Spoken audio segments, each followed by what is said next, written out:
vocal about it. But the reason why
Need a boost today? How about $50 on us? Just open a Westpac.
Hello. Welcome to week number 4 of the Outback League, the Backyard League, rather.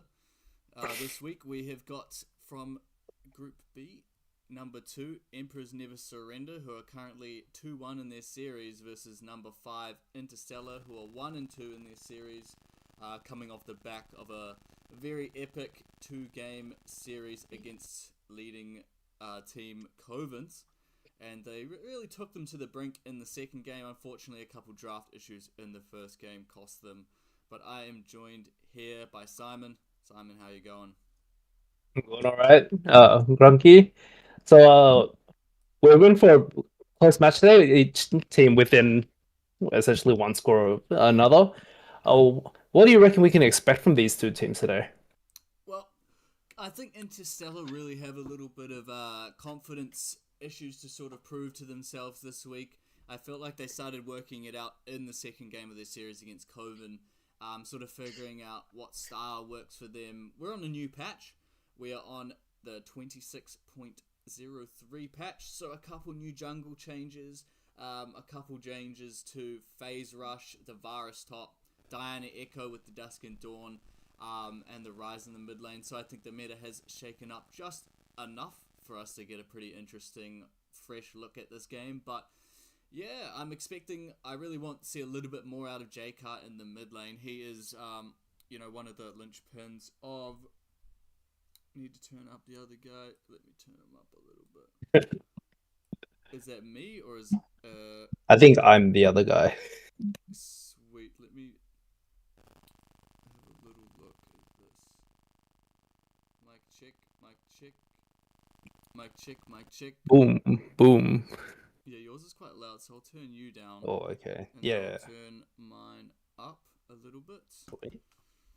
I'll try and get this closer to me as well. How's that, chat? Is that any better? Let me know, know. Sweet, we're getting a thumbs up from chat. It's too loud. Sweet, I will turn him down. And am I better now? Let me know. I will try and actually...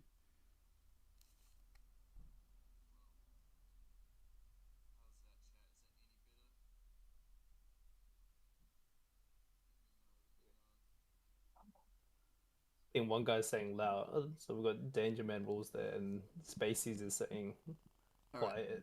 I'm still trying to... Alright, let me try and crank my mic up a little bit more. Oh, they're saying...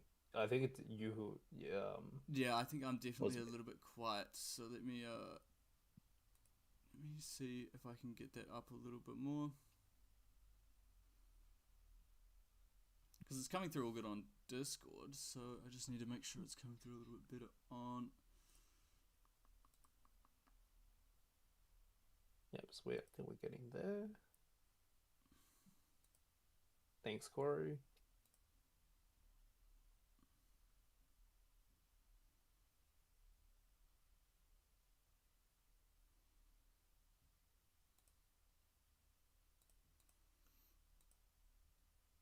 Awesome, okay, mic check.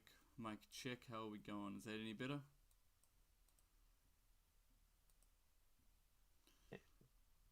Is the rolling?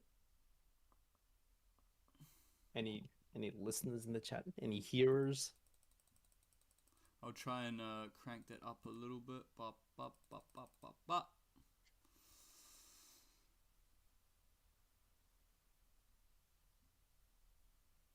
Yeah. Well, we're not getting much in the chat, so maybe it's all right now. I will see if I just cranked myself up a couple decibels. Hopefully that's a little bit better. It looks like we're roughly the same level now. Sweet. And if we're not, one of us is gonna blow out. Let us know in the chat, guys, if there's any issues still. But we will crack back into the analysis. It looks like the players are sort of getting ready. Yeah.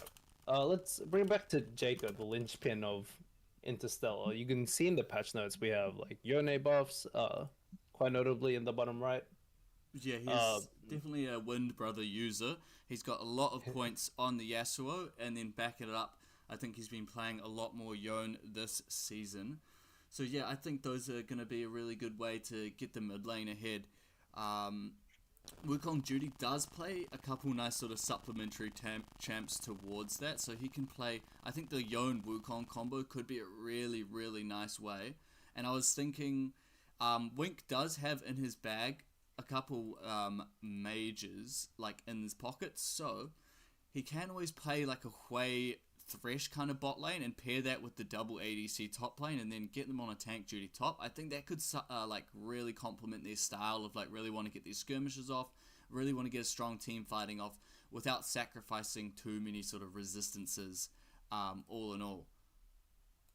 Absolutely. On the other side, we have Lisaya, who is a little bit of a different mid lane champ pool to Jaker here, but notably does have the Yone as part of his collection. So it could be an option for Lisaya to pick up the Yone, just deny that from Jaker at the time, and for game two, because this is a fearless, we are playing a fearless draft match. Lisea has a very, very wide range of mages to play in the mid lane. Yeah, absolutely. I will just transition over to our draft screen right now, and we will look like we're going to be getting into the draft here. I just need to adjust the screen a bit so we can make sure we're getting it all in. Sweet, it's looking good. Yeah, I just need to drop this down, and I will transform this to make it a little bit bigger so we can see all the bands in their glorious host mic audio mixer. Yeah, no, I've added that. I've added about 4 dBs, but if you think I need to add a little bit more, Corey, just let me know and I can always chuck that on a little bit more. Sweet, looks like we should be getting into the draft any second now. Yep, we are waiting for the teams to confirm, I think. Once we are in, though, we can see that Emperors Never Surrender are on the blue side, so they'll get that key first pick.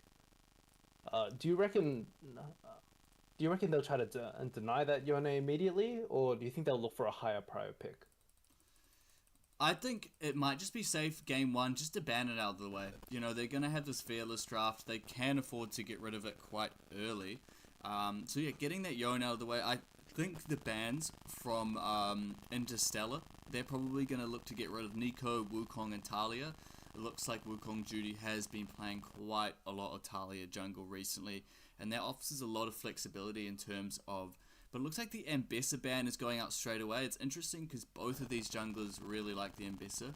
It was just a hover though, and it will be the Jace top. Now that can obviously be flexed. Both jungle and top lane taking a little bit of hit. There's the Talia ban and the Vega ban. So, you know, the jungler's getting hit early. As I was saying before, Nico ban is out the window as well. Carol on that Nico has been a bit of a menace lately, so I want to get that one out of there. I think to round off these bans, probably gonna be a bit of a Wukong ban potentially, and maybe a Sivir ban. So you know, super nice hyper carry. Really is gonna scale into the late game and do quite a lot of damage in the late game. Lots of wave clear as well, and then JK's Yone is taken off the table, I think that Viego and the Nico and the Yone are like pretty good bans getting away from both sides. It looks like JK wasn't even going to try and like pick that up, which is interesting because that's one of his like prime champs. I think a first pick here could be nice, like grab an Ari, Ambessa, so double flex. You know, I've seen that the junglers on both teams have been playing this, so I do expect this one to go into the jungle and answer this up, probably grabbing the Wukong, I would assume, for Wukong Judy. He might even look to grab a Xin Zhao. It's just been buffed, and I do know he's got a pretty wicked Xin Zhao, and it's quite a nice pick into that Ambessa. You know, they use the public execution onto the back line and then whip it away. But Gwent, I think this Gwen is going to be chucked up in the top lane. And for Emperors, I think they're just going to go Ornn duty just to match this one. Gwen does do well into Ornn, but, Ornn just survives. He's like a barnacle, gets through every single situation well. And then the Braum to follow it up. Now, both of these supports do like a good Braum, and it actually pairs well because on this side of Emperors, Carol actually really likes Bard, Blitz, and hooking champs, and Braum kind of mitigates that a little bit.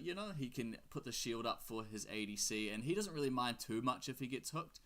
Would be interesting to see what they're going to use with this next pick here. Probably support pick now that you're matching the support pick up. Could be a Thresh, but they're getting the Varus. Interesting. Varus on this patch just took... yeah, let me just add... Looks like I'm getting a little bit of extra noise on my mic, unfortunately. We'll just try and mitigate that a little bit, but hopefully not unbearable. Yep, no worries. Yeah, it's quite interesting. We have a very early Braum pickup. Braum usually being paired with like like a Lucian or something a bit more short range. Then in response, you can see Emperors have picked up the Varus, picking it into the Braum. During the lane, that Braum shield will be very useful in keeping that poke down to a minimum for whichever ADC Interstellar decides to pick up here. But the Jax has also been picked up for Emperors, and that is also a bit of a flex, isn't it, Grunky? Yeah, absolutely. The Jax can be chucked into that jungle, but I do expect that to be top into the Gwen. He can brawl a Gwen quite well. But we got the Caitlyn Braum, so that's quite a strong lane, especially into this Varus. So Varus did take a couple nerfs this patch, so he isn't going to have as much power. Obviously, the Dusk and Dawn build still is an option, but I think they might lean into the poke Varus for this.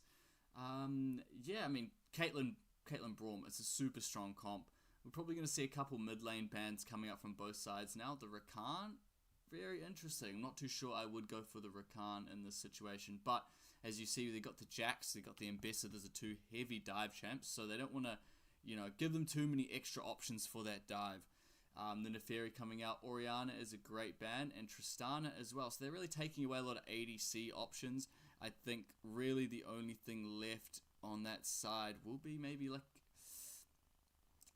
it's weird because that's the Tristana mid ban they're going for here. So they're expecting J-Car to potentially pick up the mid Tristana, which, I'm not too sure it would go well with this comp. I think they do lead a little bit more of a front line and some more CC to supplement this Gwen. So I think they might even pick up an Ornn at this pick now. Would be quite nice, I think. Oh, yep. And it looks they haven't chosen a check. Yeah, they have picked absolutely no one. So we'll see if that is just a bug for the meantime. But we're going back, and they do get last pick, so they are able to counter pick this mid lane. I think they're waiting. They might be keeping that Gwen as a flex. But there is Ahri still available, and I know the Emperor's mid laner does like the Ahri pick, and that would go well with the Ambassador. You both go in, you hit the charm, you can follow up with the public execution, and the Rel, does a very similar job to the Rakan, but the Rel's going to be quite nice with that Varus. They're going to have a very strong all-in if they can get past the Braum shield. But yeah, this is exactly what I wanted to see from Emperors. A really brawly fighting comp. High damage, lots of CC to supplement, and just getting into that fight and really just trying to mess up the flow of Interstellar, because they can crack under the pressure a little bit, especially if they're looking to scale. This Gwen will scale late, and there's a nice Victor pick up there at the end. He's going to have lots of wave clear. It was the one thing the Emperors were missing in their comp, was a little bit of wave clear, so you get that upgraded E on the Victor, you're able to sort of start clearing waves in sort of one ability. So yeah, it will be interesting to see. And Ahri would go quite nice into the Victor, although even like a TF could be nice into this comp. You got some strong side lanes, so why not lean into that? But as I said, there is the Ahri. That is going to be a pretty nice pick into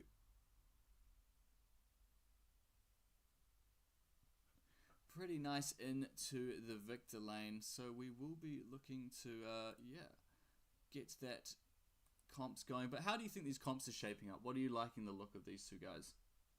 So I'm personally a big fan of Ari, but I'll be completely honest, I'm not too. Look, the way Ari will set up these team fights for Interstellar, she's gonna look for a charm onto Varus, a charm onto Victor. But in coming into range to land that charm, she's going to get jumped up by an Ambessa, a Jax, and a Rel if the Rel hasn't already initiated that fight.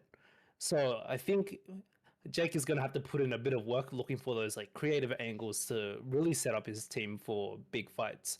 On the other hand, I love the cohesiveness of Emperor's comps. At the same time, that Rakan ban really prevents them from having a really long engage range. Whereas now you're relying on the Rel, who really relies on flash to really make a big play.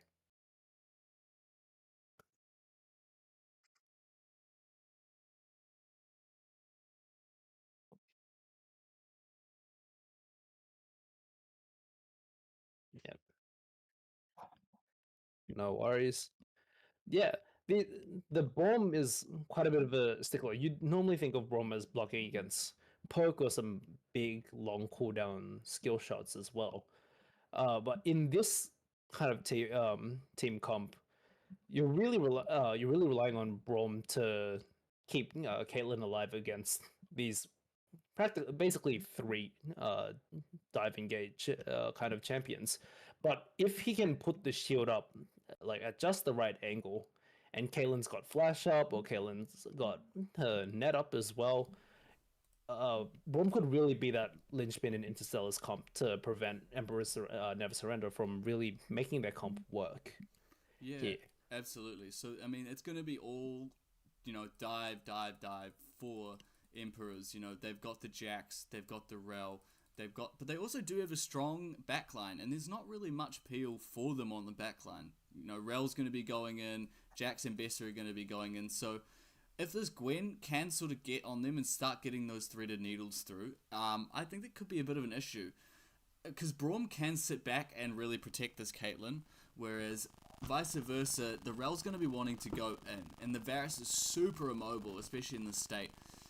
So yeah, it will be interesting to see how these team fights play out. I think both team comps, they play quite well. There's lots of CC from both sides, and team fights are going to come down, and the skirmishing power from each side is really nice. You've got the Gwen, you've got the Ahri, those sort of 2v2s, 3v3s are going to be quite strong. And then obviously once the Jax picks up that Triforce and the Sundered Sky, he is going to be quite durable, and he's also going to have a decent amount of damage to deal with everyone. Yeah. Know that we're taking this draft analysis completely unaware of what that fourth pick from Interstellar is. Yeah, and so I know. I'm sure once we load into the game, we'll be met with a happy surprise. Yeah, it's definitely... It is their jungle pick likely that is sitting in the shadows right now, though Gwen has been flexed into the jungle previously in a couple patches. So it is actually Gwen jungle, and it's going to be Cassante in the top side. So they do have extra tankiness in that top side, so it should be really good to have a little bit of durability. So yeah, this really is just full-fledged dive versus a little bit of sort of control. They've got the Cassante. There's a lot of mobility in this game, and I think the Varus is going to be sort of feeling quite stagnant versing all of this different abilities. But the Jax and the Ambessa can go in, and the Cassante all out can just can really change the scope of a fight and take out one of those dive characters. Once the Ahri is able to get a reset, she can jump around the fight, and J-Car will be sort of someone who's quite important in terms of that. It's quite interesting because I really was sort of looking at Emperor's mid and noticing that he plays a lot of Ahri, whereas that was left up into the very last pick, and so they're picking Ahri into that Victor, which is quite... I'm not too sure if I'm sold on that matchup. I feel like Victor doesn't mind going into the Ahri as long as you can sort of get a couple solid Q trades off early game. I think the phase rush nerfs will probably affect this Victor this game a little bit, so he might be looking to go for a Comet or something similar like that. But yeah, once we get into this game, we can see how it all shakes out. and I think we're just waiting on the teams right now. Yeah, so we Is that are correct? waiting for the spectator delay for this, Sweet. and then we will swap over to the in-game screen. Do.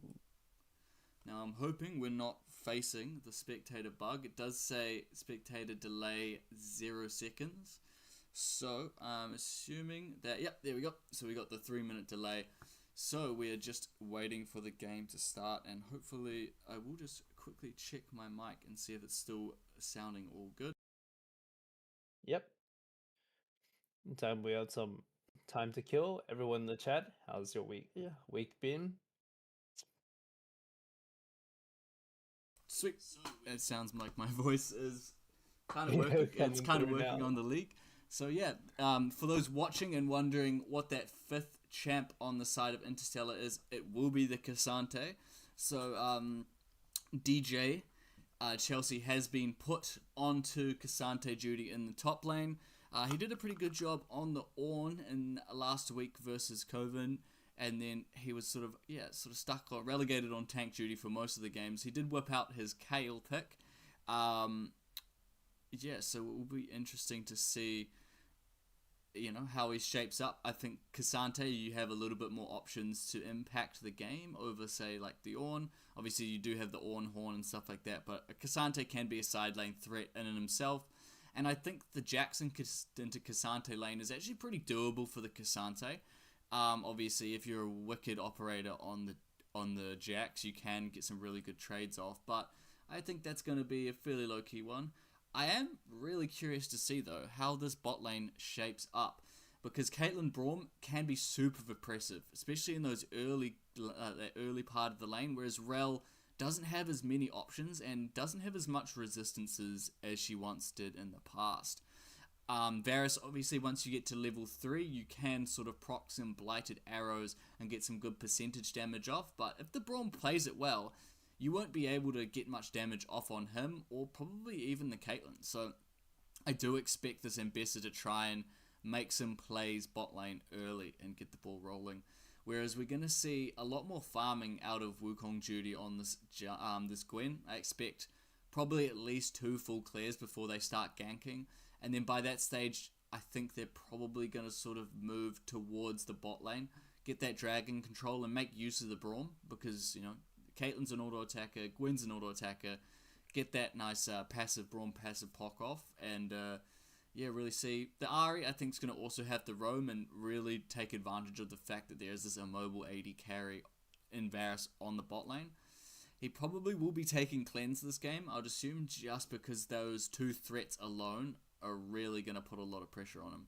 Sweet, it looks like we are getting into game.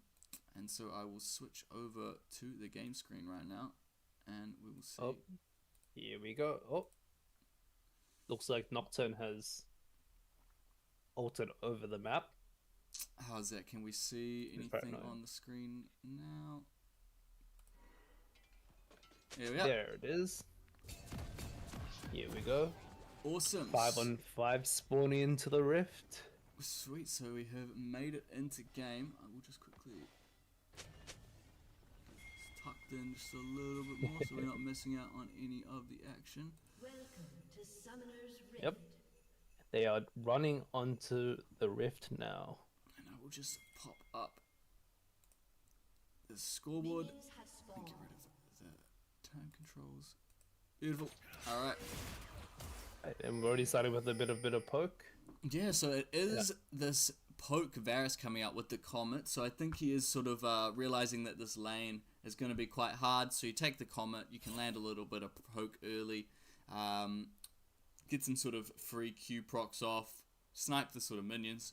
You'll be going back quite early, so that's another great thing about the Varus, is you can take a pretty cheeky recall, just grab a long sword and get a tear, and it's pretty solid back. And it also means you're not waiting around for a BF sword, you're not waiting for like a pickaxe and boots potentially, which the Caitlyn's probably going to be waiting on.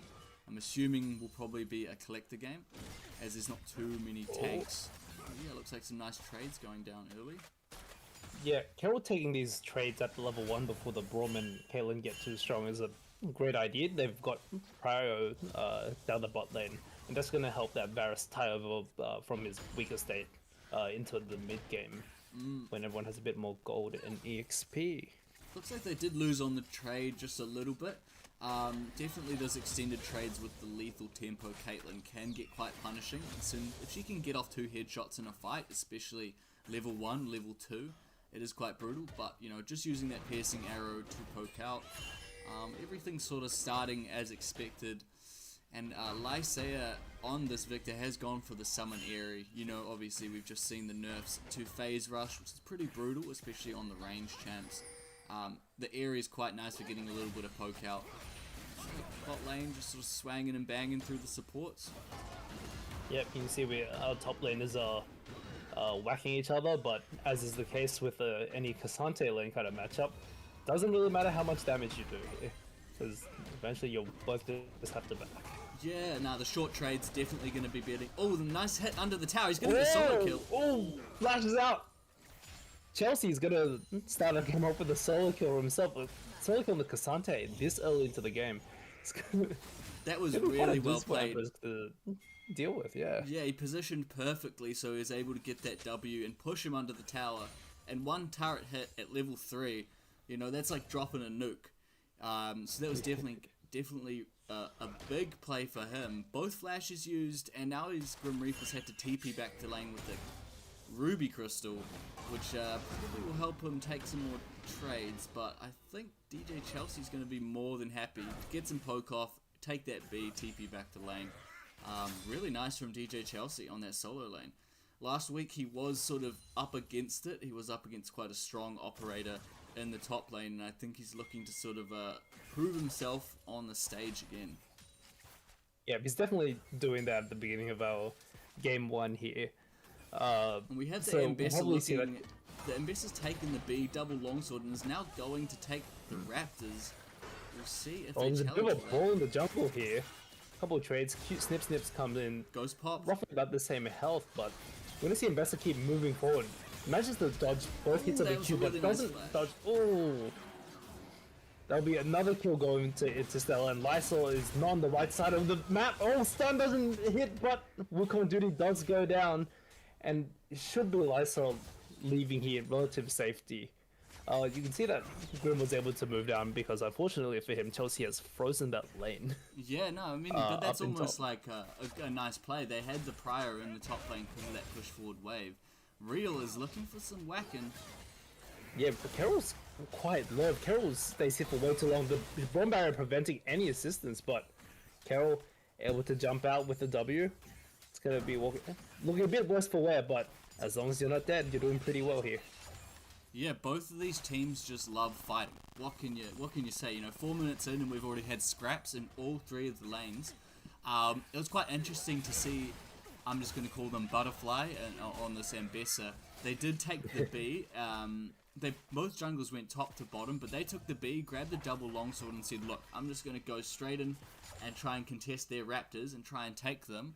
But the Gwen hadn't actually taken her B yet, and so she was there sort of ready for it. And then the Ahri roamed down straight away, but thankfully Grim was really locked in and roamed down and really impacted that fight and got himself a nice double buff off of it.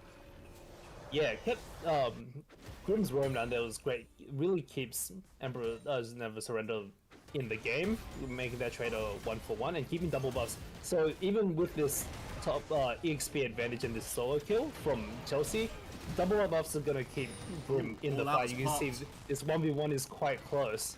But no flashes. I think both players want to take a very chill, except Chelsea is still all out. Grim tries to hop out, being chased down the queue, just clips him. Grim goes down once again, and Chelsea is gonna give himself a nice little gold lead up in this top lane. Yeah, really nice. So obviously this Jax is going for the Dusk and Dawn, so he doesn't have too much power yet. Nice gank avoided by J-Car, but doesn't have much power yet, and DJ Chelsea really recognizing this, you know, pops that all out and is able to also buffer the E from the Jax, which means a lot of that damage is mitigated. Real's going in the bot lane again. This is really nice from the side of Interstellar. They're really sort of trying to push their advantage and get really scrappy with it, which is what I like. It's that's what I really like watching from them last week, up against Coven, who's a very coordinated team. You know, just being able to fight confidently and set them up with good picks. And I think this Cassante is a really nice answer to the Mbessa and Jax, because he can buffer both of their CCs with his W, with his ult, and I feel like the kind of mechanic of buffering CC is really sort of overlooked in a lot of champions. Yeah, absolutely. And confidence is definitely the name of the game. You see Jagger coming over the wall of the Dragon Pit, learns a charm, still has a couple charges of the Spirit Rush. It's going to try to chase down Carol, but you can see Lysol is moving down. Jagger's quite aware of that. It's going to walk out instead. Lands a charm, a bit more damage, but won't pick up anything off of that roam. But it also forces Carol out of the map as well. So, a bit of tempo on the map for Interstellar. It's going to really keep them in that like heavy skirmish focused gameplay that they've been looking at so far. And no flash on the rel is really important for the scuttle fight when it comes up. Oh, what a snipe. Nice! Manages to snipe out Jacob. Realizes he's not going to get away with this. The Needleware comes in. It's going to cut down Lysol. Wukong manages to trade the kill over. But that's still a bit of a kill. It's going to inspire some confidence in Emperors here, and confidence is what we're seeing at Koro now. Goes for the crash down, but doesn't quite hit it. The bomb ult doesn't hit. TP So no health bars on Interstellar's bot lane, and the TP is going to be forced out. Jakey here to cover his bot lane, keep them alive, and ENS just going to walk it off. They're quite happy with that trade. It was very nice. I think J-Car there recognised that he needed to defensively kind of just TP there, make sure his bot lane was safe. Very nice Chains of Corruption coming out from Envious of Me. Getting both of them and getting a double Blight proc, or double triple Blight proc on both of the bot laners. Just shows, you know, once Varus hits 6, he's in a good position. Only 10 CS down, especially into this Braum Caitlyn lane, which can be quite impressive. They played it quite well. And Chili Muffin checking in and just asking what the score is. This is the first game of the best of 3, so we are currently tied at 0-0. But yeah, a little bit of a 700 gold lead being built up for the side of Interstellar right now. Oh, Nice and we little think Carol's going to land a stun onto Jago. Jago able to Spirit Rush. He's going to Spirit Rush back in to try to land some damage. And a gank avoided is great for Jago there. He's going to keep pushing those waves. Speaking of pushing, Carol will not be doing that anytime soon, as he's going to look for a back. And Interstellar's gonna walk a wave into the bot tower right here. Oh, really nice there. As you see, use the W to buffer that Jack stun, and he's just out of there. Interesting that like both the Dragon and the Scuttles went sort of uncontested. Both of these teams are fighting so much, but they don't really seem to be caring about fighting over any objectives and having any setup. They just want to swang and bang whenever suits them best. They're doing it for the love of the game. Absolutely, and oh, a nice Chains of Corruption into the Corruption's crash gonna down. set up another crash down. You see the issue in these fights is they get split up, but Wing's health is gone, and they should be able to run down Rio here. Even with the Braum ultimate, great, another great setup from Carol. On the other side of the map, we're gonna see top and jungle, but a big stun from Jack should prevent him from going down here. They're gonna send everything at him, but under the safety of that tower, Interstellar will get nothing. Yeah, I mean, we cut from Envious of Me doing some Legolas roleplay, hitting every single Q on both of them, straight into the top line. DJ Chelsea and Wukong Judy putting some pressure onto Grim Reaper.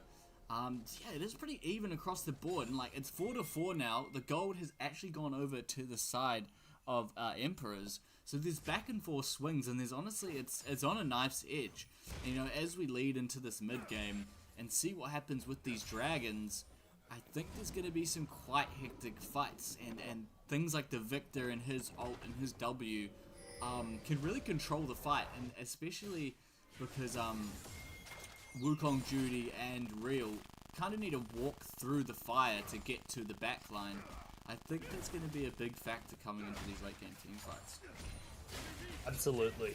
And we can already see one of the issues that Interstellar's bot lane is going to have to face now that the Varus has gotten a bit of gold into himself and gotten some levels, is that if Real isn't perfect with those Braum shields. It kind of sets up Wing to just be dived on and then beat up in the back. Because once that shield's gone, there are not many peel Oh, you don't want to ult options. there, Wing. And speaking of peel, there's no peel here for Wing. Wing's gonna go down immediately. Butterfly's gonna take him down. That health bars are low. Gwen's gonna send the middle forward. They're gonna look for Carol. Carol flashes out, able to stall his death for quite a while. But now Emperor's Never Surrender are on the wrong side of the map. All four are gonna come in. A sun comes down, but Envious of Me will follow his support. And with that little fight in the river, Intersteller is going to retake some map control. They should be able to grab the Drake here. I mean, it was a... Oh, and they're still looking for more fights, and the TP is coming in from the Jax. He's entering the fight. Are they Oh, that was a good snipe. Execution will take down Real, and here's Grim Reaper spinning on top of the Gwen. Wukong doesn't have anything left to keep in this fight. And in a twist, Emperor's Never Surrender really come out on top of this team fight. And as you see there, like, Interstellar, they got an awesome pick on 2, and they pretty much had the dragon for free, but they greeded. They sent DJ Chelsea back to the top lane with the Jax still having TP up. And they said, you know what, we should be able to get drag here. But then Emperors were like, hold on, we can take the drag. We've now got a good position, they've blown all their ults, and now we can contest this drag. So I feel like there was a little bit of a miscommunication from Interstellar. Probably could have kept the Cassante there in order to get their second drag. But, you know, they just sent him back, and, oh, it looks like Grim Reaper's got no mana. Might get caught out here. He will flash out, and he should be alright here. So that play started from Wink making an absolute blunder and ulting on Vision, trying to get some poke off, and he was just standing there like a Malzahar almost. Yeah.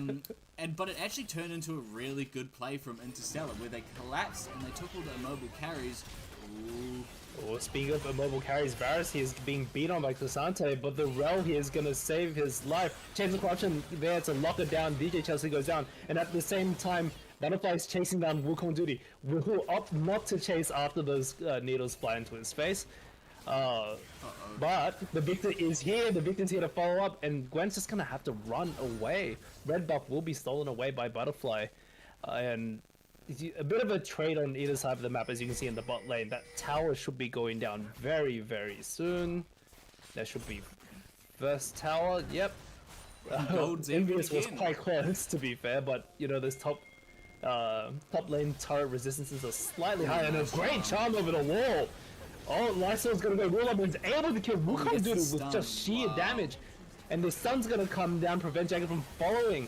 Perfect execution doesn't quite hit, but a great rail crash down from over the wall. It's gonna catch the Ari who goes down. Will's gonna flash over the wall. He should be able to get out, but Wink is a little too close for Hiding. comfort. Yep, here comes the rail, but He's got It's the like- red buff. I don't know if you saw that there, but Lysar was out, and the headshot, the 90, the ult from Caitlyn snuck perfectly between the two of them and sniped him out. So that almost was a completely disastrous play from Interstellar. Even after making the good pick onto the Victor, he was able to fancy feet out. But then it turned into a terrible time because Butterfly showed up with Carol and was able to get some good damage off. But yeah, the Caitlyn ult, guided by the hand of God, slipped straight through the middle of those two characters and got the gold back, taking down Lysar. yep, and that game set we can end up after that fight, it's still very, very close. You can't really say either of these teams has an advantage right now. And I think true to both of the playstyles of these teams, this game might just come down to the last team fight.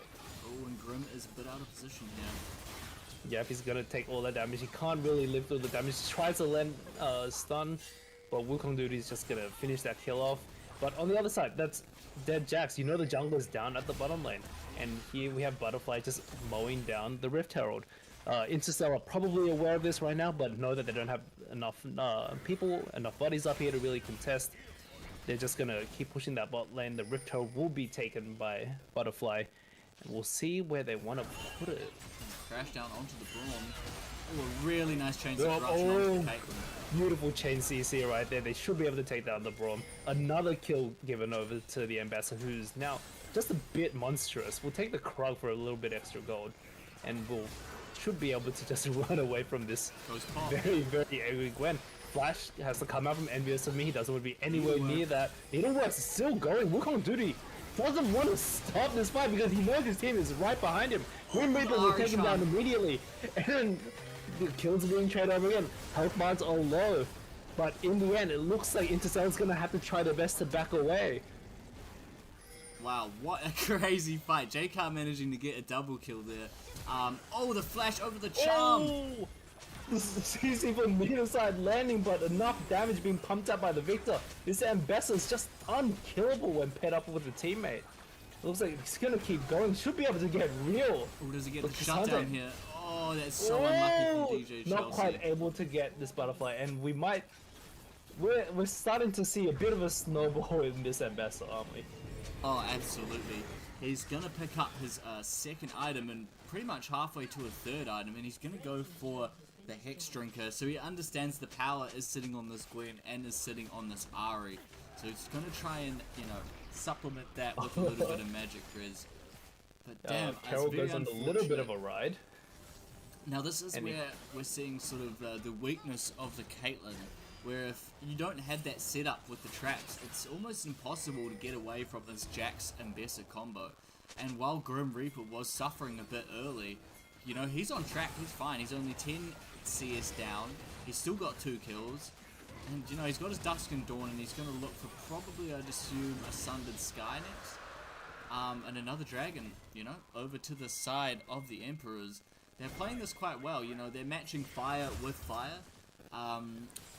Interstellar are looking for these sort of hectic, fast fights. They're looking to brawl and they're looking to make picks, but Interstellar, Emperors rather, really just standing toe to toe and saying like, look, we'll just stat check you with our Ambessa.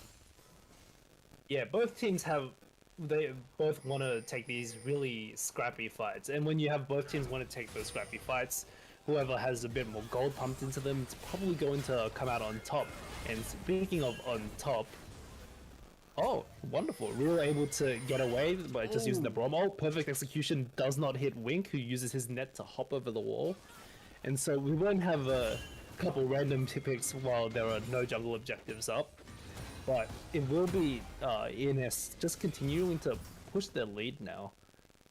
Victor, both solo laners now in side lanes, just trying to chip down towers and whatnot. And it kind of with both solo laners pushed up, it does give Butterfly a bit more of an agency to push into the enemy jungle.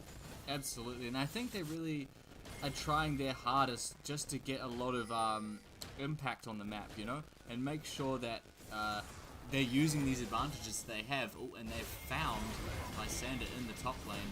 Yep, they should be able to take that tower down, which will keep them pretty safe. But here's the Ambessa. The Ambessa's a lot of low health bars, and that means it's a feasting ground for the Ambessa. Butterfly is godlike, and even though Jake Real gets away, Jake is here to support, so is the rest of Emperors Never Surrender. And they will push out Interstellar and likely look for maybe some vision control on this topside jungle as we head towards the Baron. Yeah, it's a bit unfortunate because without this Caitlyn, they are lacking a little bit of damage, and with a really nice... Oh, they're going to pick on a Carol. Speaking of the Caitlyn, able to get that damage down onto Carol, and so the Emperors shouldn't be able to get the Baron on spawn, but they instead will be able to get Wink, they'll be able to get Real, and a perfect execution will be able to catch Jacob. And watch me eat my words, we'll have a Baron on spawn for Emperors Never Surrender. An awesome use of the gravity field from the Victor in that top lane really just stifled that dive. You know, they were in there and then they got triple stun. The ult came down. Oh, is Wukong Judy going for a steal here? Last week he might they be got a the little Baron bit stolen desperate. against their team, but he's having to getting use that dash early, won't be able to make it over the wall anyway, so he'll opt out of sacrificing left for the steal. Baron buff goes over to Emperors Never Surrender, and they'll be able to push their lead even further. Absolutely, and it's just unfortunate they don't have many ways to deal with this Ambessa. She's just so fed at this point. And, you know, with the Caitlyn not even getting that Infinity Edge yet, you kind of see the benefit of this lethality Varus. Like, he's 40 CS, 30 CS down rather, but his build is so cheap that he's just always having impact on these fights. And with Emperor's Never Surrender, they're just not slowing down right now. They're not giving a chance for this Caitlyn to ramp up. They're not giving a chance for them to find vision in the enemy jungle and stuff. It's just constant pressure, and they're really making sure that the tempo is on their side. Yeah, and as they continue to push their lead, how do you think Interstellar will... What kind of angle do you want to see Interstellar try to take to really bring themselves back into this game? Well, definitely not that one where the R is trying to make a play onto the Victor. Those chain lace boots are going to pretty much mitigate, even though they were just nerfed, but it's still going to be so good into the Ari here, you know. Yeah, with the...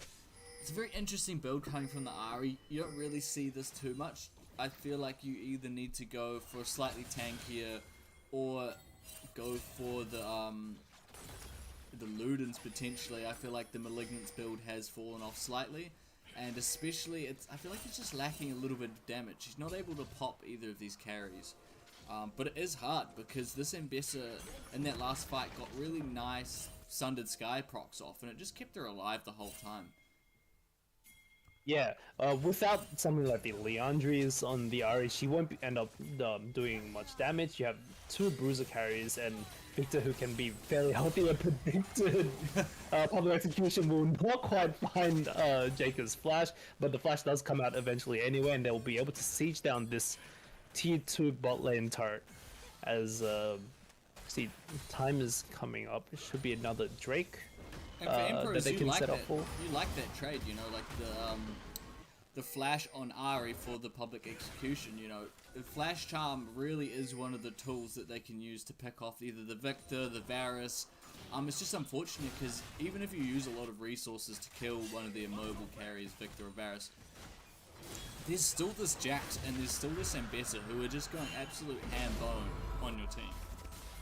Yeah, as it currently stands, the only real threat to those two bruiser carries is the Gwen. But Gwen has been changed since a more bruiser iteration a while ago. She is now a bit more of a bursty skirmisher. So even Gwen will find some trouble being able to take down either of them before going down herself. DP flank. Oh, they picked up the Victor. Yeah. Oh, as we see, the shield comes down. The landing stun. Lysol's really low, but so is Will goes down. Blue health bars actually going down for once. The Gwen is right on top. Ooh, of the Ambassador, but not quite able to take her out. The Ambassador's just going to continue to really control this fight. And a great try from Interstellar, but unfortunately those wallets are just too big.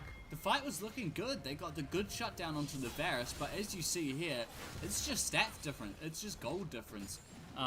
This Ambessa is just an absolute monster right now, and they'll probably be able to get this bot inhib, which will set up really nicely into the next Baron. But yeah, this Ambessa's a monster. You can't really do much to stop her, and with Dragon Soul on the cards in the next rotation of these objectives as well, it's looking pretty damn grim for the side of Interstellar. And you know, it's a couple of fights here and there that went wrong, and they just don't have any sort of scaling options on the card. You know, if this Gwen wants to go in, she does scale, yes. She's going to have to go through this Jax, she's going to have to go through the Ambessa, the Gravity Field, the Chaos Storm, the Chains of Corruption. You know, it's so many things that she has to navigate in these fights. Whereas with the Victor, just stand back, hit a couple E's, you know, there's no worries, man. Same with the Varus, you just get your ult off and it's money. Yeah, especially speaking of money, you see that Seeker's Arm Guard in Victor's inventory. It might save him the next fight, but it might not be able to save Butterfly, who goes down real low. Interstellar able to find a lot of damage before like a real fight starts out, but it doesn't matter. The Cassante is just like butter right here. Carol will go down to the Gwen, but that's the Needleworks mostly used up. Interstellar right now. Oh, Grim should be able to... Oh, that's not an auto attack, Grim. Great, huge shutdown, a 2-for-1 for Interstellar, and maybe they'll try to look for a bit more. If they're able to raise this mid tower, it'll give them a bit more gold, a bit more map control. Charm doesn't quite hit the Varus, and that means Jake is going to go down to the Chaos Storm. It's going to keep moving forward. Wukong of Duty should be able to run away, but now look who's on the hunt. It's this Ambessa. Luckily she doesn't have the public execution, so Interstellar should be able to just walk away. But map control once again in Emperor Never Surrender's favor. Yeah, I mean, the fight actually went really well for Interstellar here. You know, they were able to pick up the Varus quite early. Grim ended up going down, but, you know, things are looking doable. Like, Caitlyn got a shutdown, so hopefully she'll be able to get, yep, there's the rapid fire cannon, so she'll be able to do a bit more damage. And, like, technically, this Ambessa is quite squishy. It's just that she's up 2 levels, you know, she's the highest level in the game right now, so she's got a lot of stats. But with the Lord Doms on this Caitlyn, you know, with maybe the completed Zonyas with that needlessly large rod on the Ahri, like, it's doable. And as we saw there, Wukong Judy doesn't mind just absolutely trying to get some picks in the back line. Oh, But- might mind this, though, takes a lot of damage before the fight can really start out. Needleworks flies out, but doesn't quite find its target. Butterfly will take down his counterpart in the jungle right now, and he's gonna go real, but it doesn't mind. He's gonna keep skirmishing. Public execution overall. He's gonna catch the Caitlyn, and that's the damage source is gone for Interstellar. And without any damage, Lyso's just gonna run wild. He's gonna mow down the rest of Interstellar, leaving only Jacob. And I don't think Jacob can prevent Emperor's Never Surrender from just walking down this mid lane right now. But he will try to snipe out Carol. Oh man, that was so unfortunate. Even Wink there was so close to getting, and you know, I won't say anything, but if they had gone collect the first item, that would have been a kill, and it would have been a 1,000 gold shutdown. But unfortunately, Butterfly on this Ambessa just playing, honestly, everything so perfectly in these team fights. Really impressed by this Ambessa play, and I did say at the start of the game, like, this jungle matchup is gonna be fire.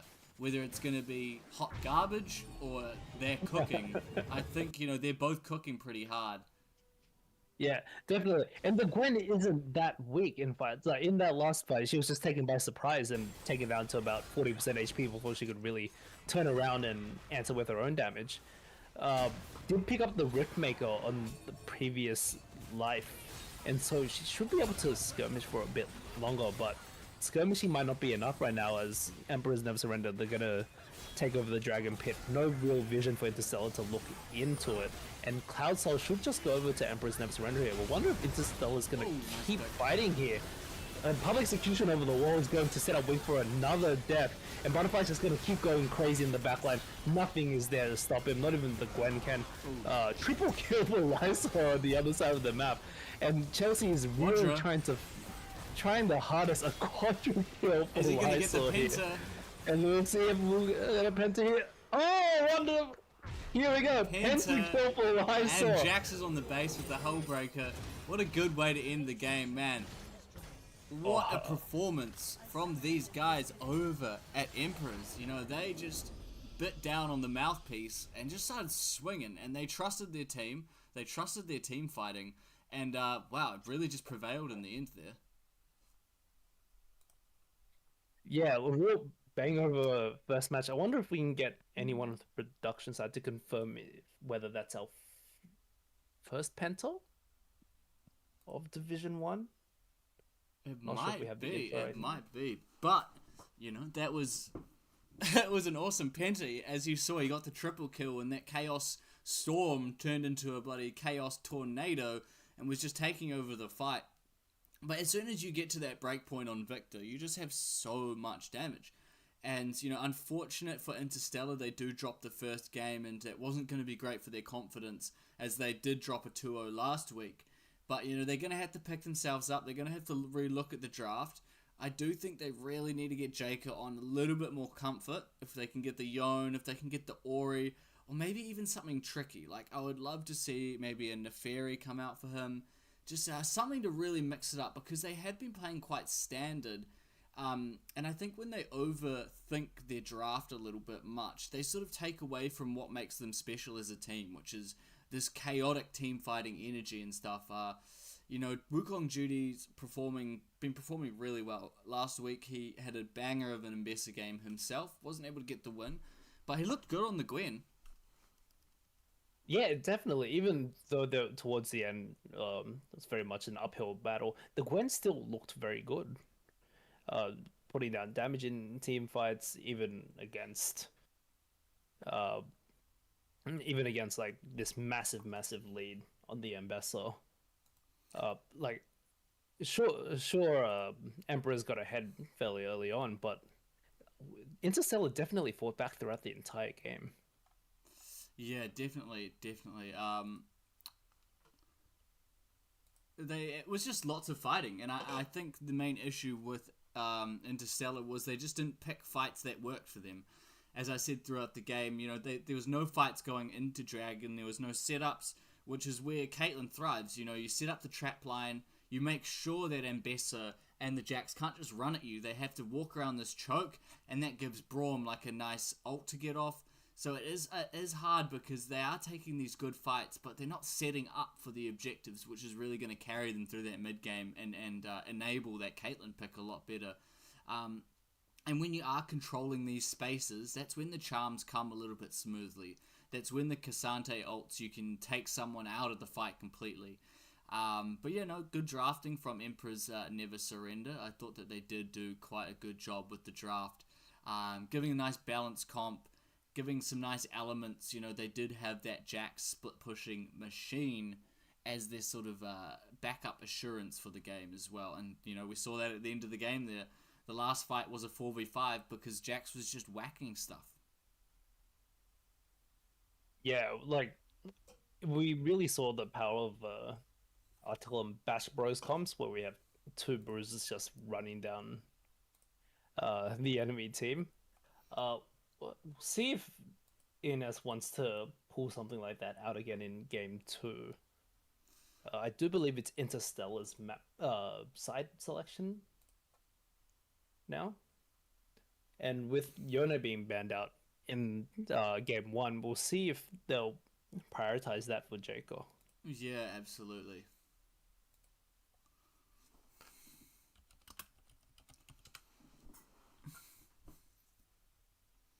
Sweet. And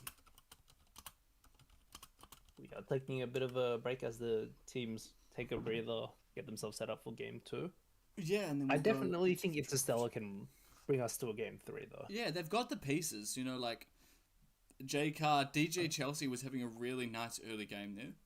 I think they just need to maybe get the bot laner Wink onto something just a little bit more mobile. Maybe, I'm not too sure if he has a Kai'Sa in his bag, something where he can sort of navigate the fights a little bit better. Israel's just been buffed a little bit, so he's got a little bit more skill. But as I was saying in the first draft, I'd really like to see like a double AD, if they can get the Yone, maybe, but like a Yone Wukong mid jungle, and then have like a Hui Thresh bot lane. I feel like that would work really well. Yeah. Let's see, ready?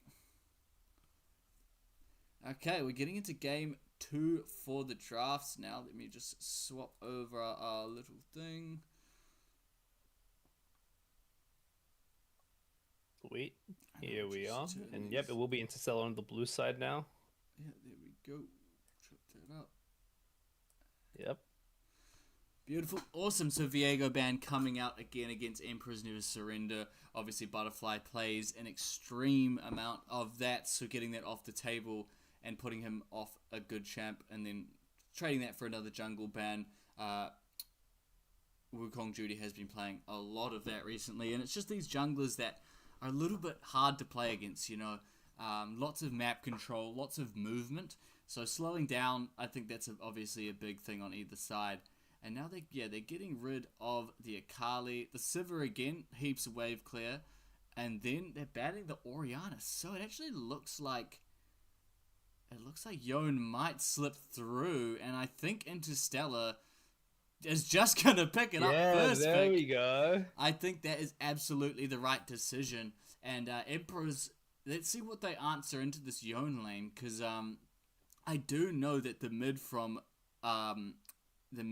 Imps has a couple answers, but they play a lot of Ahri, which is already gone. They play a lot of Yone, which is already gone, and then they banned the Orianna away from them. So what will be the answer for this mid lane? I think they could probably try and grab a bot laner right now. Nope, they're grabbing the Jace. So that's flexed both roles. I think Butterfly does play that, but I do know they play the Diana as well. So I think that Diana is going to slot into the jungle with the top lane going on the Jace, which is, as we saw, Grim Reaper struggled a little bit in lane last time, and Jace is, you can't really lose lane on Jace most of the time. Yeah.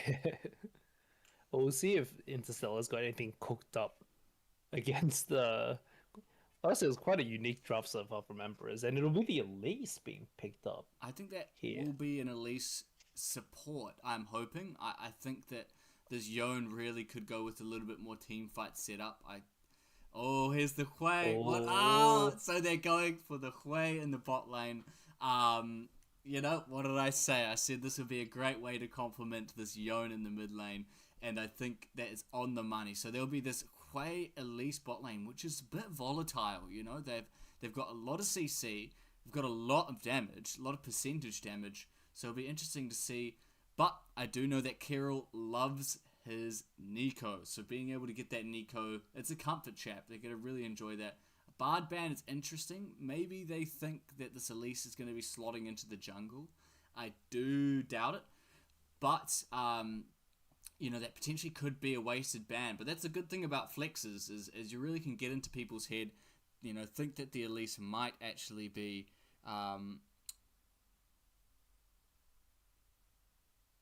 Okay, Yeah, Butterfly's name is apparently Sapisu. Sapisu.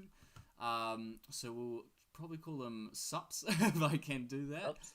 But yeah, and this is not the first game. This is the second game. Emperors are up 1-0. I'll try and adjust that when we get into game. But some ADC bans are being dumped back onto Emperors to make sure that they don't have too many options. So I mean, I think this might be a Lucian ADC coming out from the side of Emperors. I think that's really is what left. Kind of matches quite well with the mid-game vibe Emperors is going for. They're just fighting over and over and over, and a Lucian would probably complement that quite well, unless they want to go, Oh, they'll pick up what have Leona we got here? instead. So it's a Nico mid lane, which is really interesting because Kirill, this is one of their favorite mid lane, favorite support. So they're really trying to throw some curveballs back at Interstellar. I still think Interstellar should go, keep this Elise in the bot lane, pair it up with a Wukong, and then just give top lane an Ornn. That is such a nasty team fight right there, Ornn, Wukong. But the Poppy, good pick. That can stop the Diana engage from coming in. Might be in the top lane. Not sure if Poppy is too much of a good pick into the Jace. Can get kited out quite hard. Ooh, is this... Let me see, this connection has lost. But yeah, the Diana and Leona pickup are quite interesting together because they can really layer their CC in team fights. And Yeah. as we saw for the previous game, Emperors are not shy to just throw their big circle ultimates at the same time. Interesting. So they have the answer is the Zaheen top, and it looks like a Poppy jungle. Might be Poppy support. It's good into the Leona. If you obviously with the Zenith blade, you can block that. So it'll be easy. It'll be interesting to see how all these different roles shape up. But yeah, it's a much more dynamic draft from Interstellar this time. I think they are sort of trying to just say, hey, look, we'll give it a shot. We'll give it a crack. We've got to get a little bit more creative with our drafting. The pieces are all there. The skill levels are all there. Jake has been really good. But everything just hasn't slotted in. And a great way to mix things up is by just throwing a spanner in the works.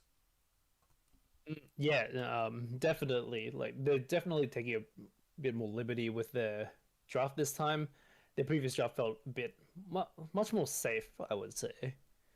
And unfortunately, they couldn't do much from behind with that. But here, even if they do end up falling behind, they have a lot of playmaking potential, especially with that Poppy, with the Elise, and with the Yone together. So, Fortunately, our draft website has lagged out a bit, but we're seeing the drafts now. So look at what we're looking at here. This is very interesting. So we're hearing from the players now that it is a Nico ADC. see.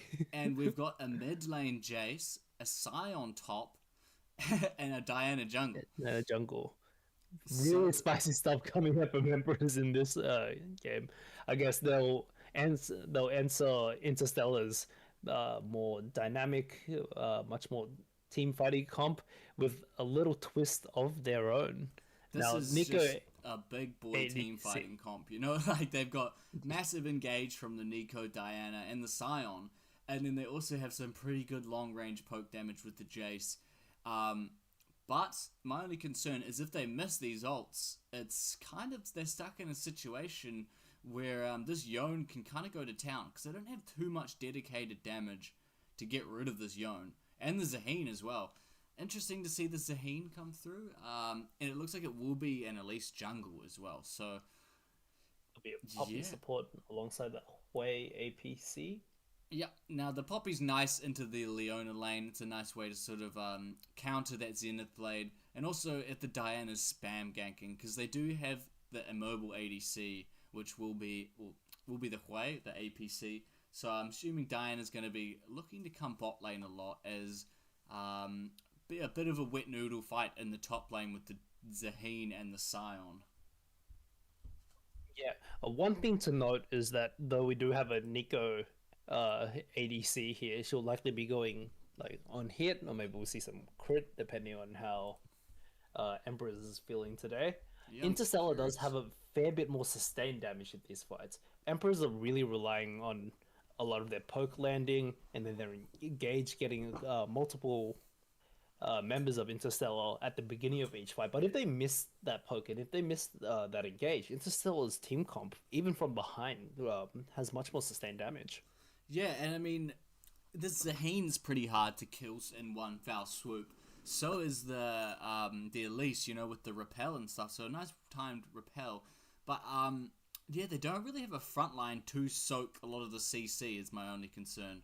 Oh, for some reason I've been removed from the party. Let me just see if that is on my end or not. Yeah, but could be another classic Riot bug. Let's Preventing us just from see. spectating our match today. Is there a clash on tonight? Is there? I didn't think there Clashes was. do love to ruin everyone's connection to the servers. Yeah, honestly.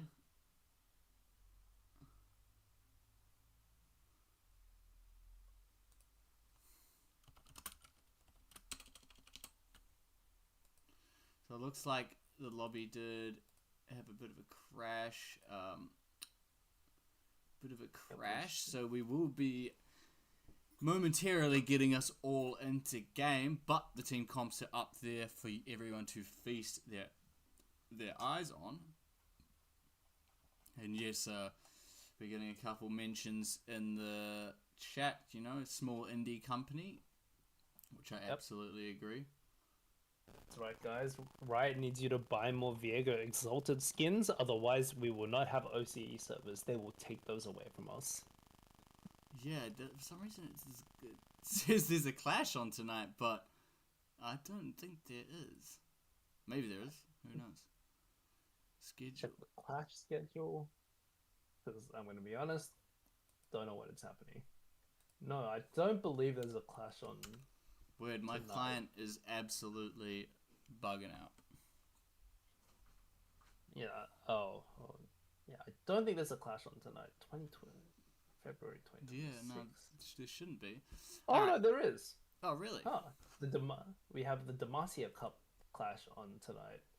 Interesting. I thought that was like 2 weekends ago, but well, is this an ARAM clash? Oh, is it maybe? an ARAM clash?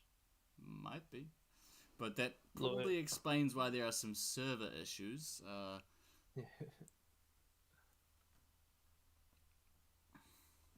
But yeah, how do we think this early game is going to turn out? I think this early game is going to completely rely on Interstellar side at least. It's going to rely on the Elise and the Poppy working together. Hopefully we can see some roams coming out of the Poppy to assist the Elise, maybe in the mid lane, to try to get that. Was it Scion mid? Jace mid. Jace mid. Yeah, to just put some pressure on that Jace mid. Elise herself in jungle doesn't fall off as much as she would if she were a support, and so that's a bit of breathing room for Interstellar, just to send a couple of these early ganks towards the solo lanes on Emperor's side. On the Emperor side of things, though, we might see some cheeky Nico shenanigans, but outside of that, there's not really much that they can do early into the game.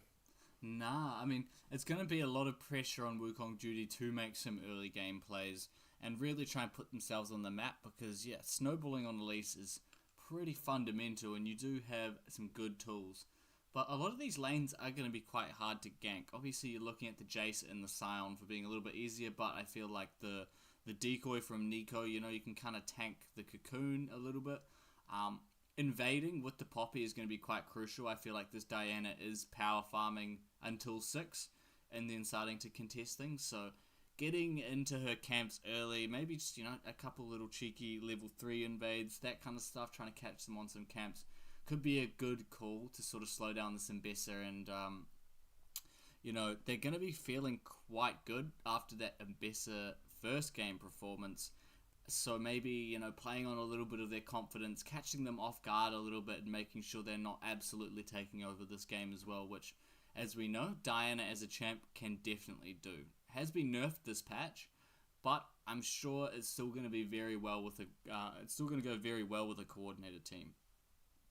Yeah, absolutely. And speaking on that early invading point, you could really send Poppy, once Poppy has even a couple abilities, you could really just send her into the enemy jungle up against that Diana, just to annoy her. You don't even really have to fight her, you just need to maybe hit her camps and run away a couple of times. And just slowing down that Diana's path to 6 will help Interstellar set up some of those early Drake fights, the early Void grubs as well. Any little advantage will be gladly taken by Interstellar as they head into the mid game. And I think, yeah, just going back to the first game for Interstellar, having a little think and communicating with the team about when they're fighting and what they're fighting for. You know, if it's a dive top lane, making sure that all the pieces are there because, you know, obviously Elise early dives are extremely potent. I can change that tower aggro quite, you know, efficiently. But making sure that, look, we're doing this when we realize that their jungle's on the other side of the map. We're doing this because we realize their Leona's on the other side of the map. Just all these different things where they're ticking all the boxes and setting up for dragons and stuff, you know. They did have some good fights, but they weren't able to capitalize off of them. And, you know, get the resets on the board, the tempo changes back over, and, you know, so it's just a matter of making sure that it's an even playing field, you know? Yep. And looks like the playing field should be appearing for us shortly. Yeah, I'll just swap these around really quickly. Yep. Can we see? And here we go. We are loading up onto the Rift. We are back. The servers are alive. For now. For now. But I think, you know, once we're in game, usually it's pretty good. There we go. Everyone's running out onto the Rift. No cheeky level 1 shenanigans. Of course, they've gotten a bit harder to do with the minions spawning a little earlier now. We do see that Wukong Duty is peeking up towards that Raptor camp over on the red side, and we will have We'll have a pause. And a quick unpause. Yep, Emperor and surrender. Both bot lanes trying to set up a bit of a trap in the bush, but I doubt we'll get much action down here. On the other hand, level 1, you don't see this much anymore. Yep, Diana should be able to walk it up a flash forward by Elise. Oh, forces a flash by Diana. That's an awesome start for Interstellar. I think that's exactly what they needed to really start imposing a little bit of will on the game. Absolutely, but bit of a harsh trade taken onto Real here as well. Should be able to walk it off fairly healthily. But yeah, we're seeing some really great early fights already. It looks like both teams are really itching to lay some damage down. Yeah, absolutely. And as we saw from last game, there's going to be action in every game, really. And So we do have the ignite on the bot lane Nico as well. It looks like they aren't going for the on-hit Nico. They are just going for the full AP. Zaheen getting the level 2, going for some trades. Nice knock-up. Yep. Nice measures to cancel that decimating smash. And one of the fella even trade a bit more prior, I think. It's gonna have a bit more onus to move these lane minions around. And Grim not able to hit the decimating smash means that he won't be able to really take back control. On the other side, we have a Zenith Blade landing directly onto Wink. Wink's going to take a lot of damage here. Nico's early damage quite powerful, but Ignite so down. is Poppy's. Ignite comes down into Flash Carol. Q. Carol's going to start ticking away, but Flash Q. real Oh, the flash Q. flash and Q's forward. Ooh, Ella nice taking double out a snare. nice route. Oh, and from a nice Envious. flash He's gonna again. flash Oh, forward to shit. try to lock down this kill. Wink's so low, but the barrier is enough to keep him alive.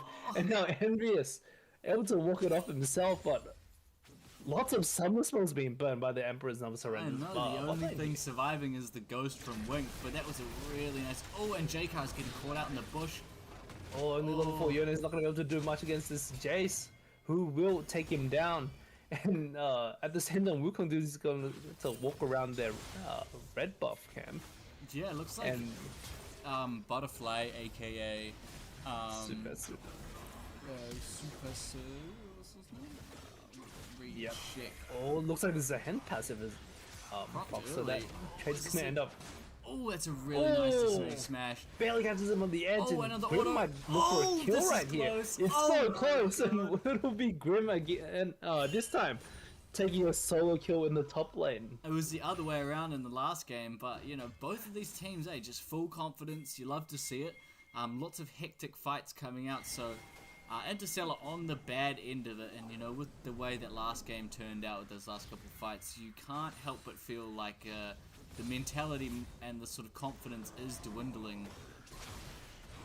I'm sure they'll be able to pick it up again, especially as Wukong Duty is here to lend his top laner a hand. This Scion's going to try to walk out, but the cocoon comes down. He's not going to be able to walk away, and it should be a kill going back over to Interstellar here in the top lane. A really nicely placed decimating smash. Grim knows he's dead, but he's going to have fun with it.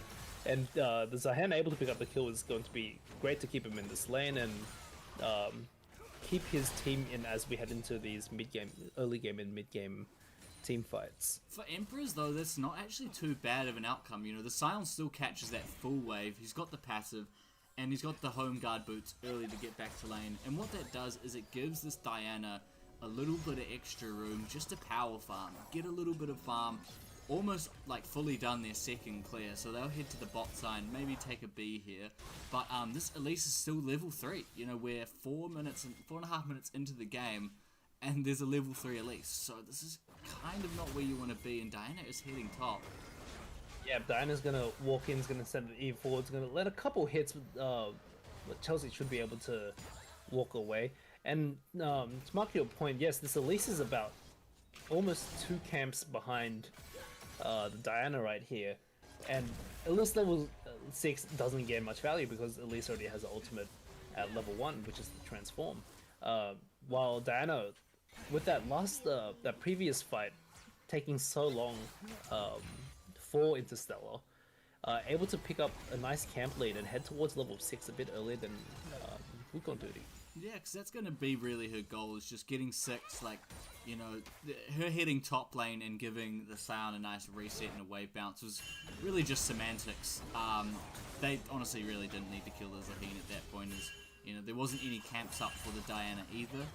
As we see, the Gromp is up on the bot side, so she's going to be here for a bot gank. Yep, Poppy is steadfast presence, able to knock Diana out, but it won't keep her off. It should be real going down here.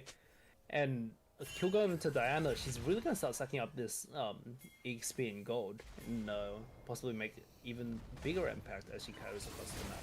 Yeah, got the Dark Seal purchased, already got 2 stacks onto that one from getting that kill, which is it's not really a nice trend. Ooh. Oh, unfortunately the face seal doesn't quite catch Eli, so he's going to try to juke his way out, flashes around, tries to outplay to get the kill over Jacob, won't be able to, but should be able to live with the assistance of the Diana here. At least he's going to have to repel out and flash as well, so a lot of resources burned from Interstellar here. Flashes down on both sides, but It was the quite Jace is gonna come in. sloppy from JK. You know, we obviously see his pedigree on this Yone, but you know, missing both the Q2 and the Q3 rather, and his ult was pretty sloppy there, and that would have been a guaranteed kill on Lysar. So yeah, hopefully the nerves aren't affecting JK too much, because we do know he is a very good player, and being able to sort of capitalize on him getting this Yone pick. Oh, a big decimating smash. Zen ultimate's gonna come down. Don't think he'll be able to stack his passive up before Grim scores another solo kill. This man's out for vengeance after being killed early in the previous game. And there's not many tools to kill this Scion, you know, like obviously Blade of the Ruin King on the Yone, you can get him in the side lane against the Scion, but otherwise, like, he's ramping up pretty quick. It looks like he will be going for that early Sunfire cape, which will be very nice into both of these. And then probably after that, just go straight into a Thornmail, and he'll... Oh, it's actually a first item. Never-ending despair. You don't see that often, but I guess he's recognizing, look, we're going to be hitting each other a lot in these trades, so I might as well heal off of it. Yeah. And well, once Scion gets fed a little bit ahead, it's going to be quite tough to deal with him, especially because there's no true ADC in Stellar's comp. Quay won't be able to really burst down this Scion. You're really relying on the extended fight power of Zehen and Yone, but when Scion's ahead, he's just going to be buying armor. Yeah, he won't need to buy any magic, Chris, because the only people essentially that will be hitting him will be the Yone and the Zehen rather, and because the Quay and the Elise will be really wanting to hit some of these squishier targets. We'll be trying to get onto this Jace, try and deal some damage to this Nico. So yeah, it is a little bit of a predicament as well, whereas, you know, thinking back to the draft, nice Nico Pop Blossom gets onto the nice Poppy. Pop Blossom is going to lock him down, but the health is really low. They wouldn't be able to chase it down. And the sheer artillery power from this way is coming out. It's going to flash forward to take an auto attack, and Karis will go down as well. Oh, on the other side of the map, we have a bit of a skirmish as well. Jake is going to be forced to pull himself out, but Wink is there to follow up as well. He's fully healthy, he's got mana, he's going to start laying down that paint magic on the ground. And Wink. with that, oh no, Wink is caught out again. He stayed for too long, doesn't have flash. He's going to try to walk his way out, but I don't think he's too long for this. The fancy feet. He's going to go down here. Oh, Real goes down as well. They're able to trade back a kill onto Pesu, and somehow Jake has managed to stay alive throughout this entire fight. And it was just more discipline issues from the side of Interstellar. You know, Wink's positioning was so aggressive, going on the other side of that river sort of barrier and wall. After he had made such a cool play, if he had really linked up with the rest of his team, he might have been able to get off a little bit more damage. But, you know, another sloppy fight goes with virtually nothing really coming of it. And it was quite funny because the unending despair from the Scion actually got the final hit on the way there in that fight. So actually, so maybe instant value we're getting Grim from Reaper's Grim's brain is itemization just here. twice the size of mine. Yeah. And since that fight ended up going fairly even to bad for Interstellar, Emperor's Never Surrender should be able to keep their position on this Drake and take the Infernal Drake themselves. Lysol hiding in the bush is going to lay down a bit of poke onto Jake, and now he's going to go all in, turn into the hammer mode. It's going to knock him away.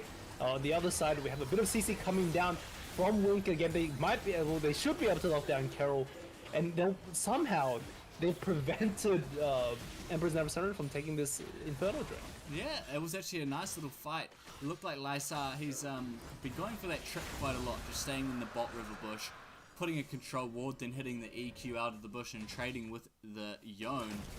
It's been working quite well for him, and unfortunately on that play, DJ Chelsea was able to just get that ward off, get that ward TP off, and just sort of threaten him and just say, hey look, you're bullying my mid laner, I'm coming through, just make sure you stop that stuff. Oh, huge damage. Oh, speaking of bullying, And a good that's so turn. much damage they down to release the repel. He's gonna taste down, knocked away the spiders to come out, and one auto is all Lysar needs to take down the Elise. On the other side, the Poppy stun hits a clone instead. A lot of damage coming down from this way. Gonna lay it all down. Pop Blossom goes up, only catches Poppy, who dies. But it is the Quay coming out on top of this trade, he should be able to pick up 2 here.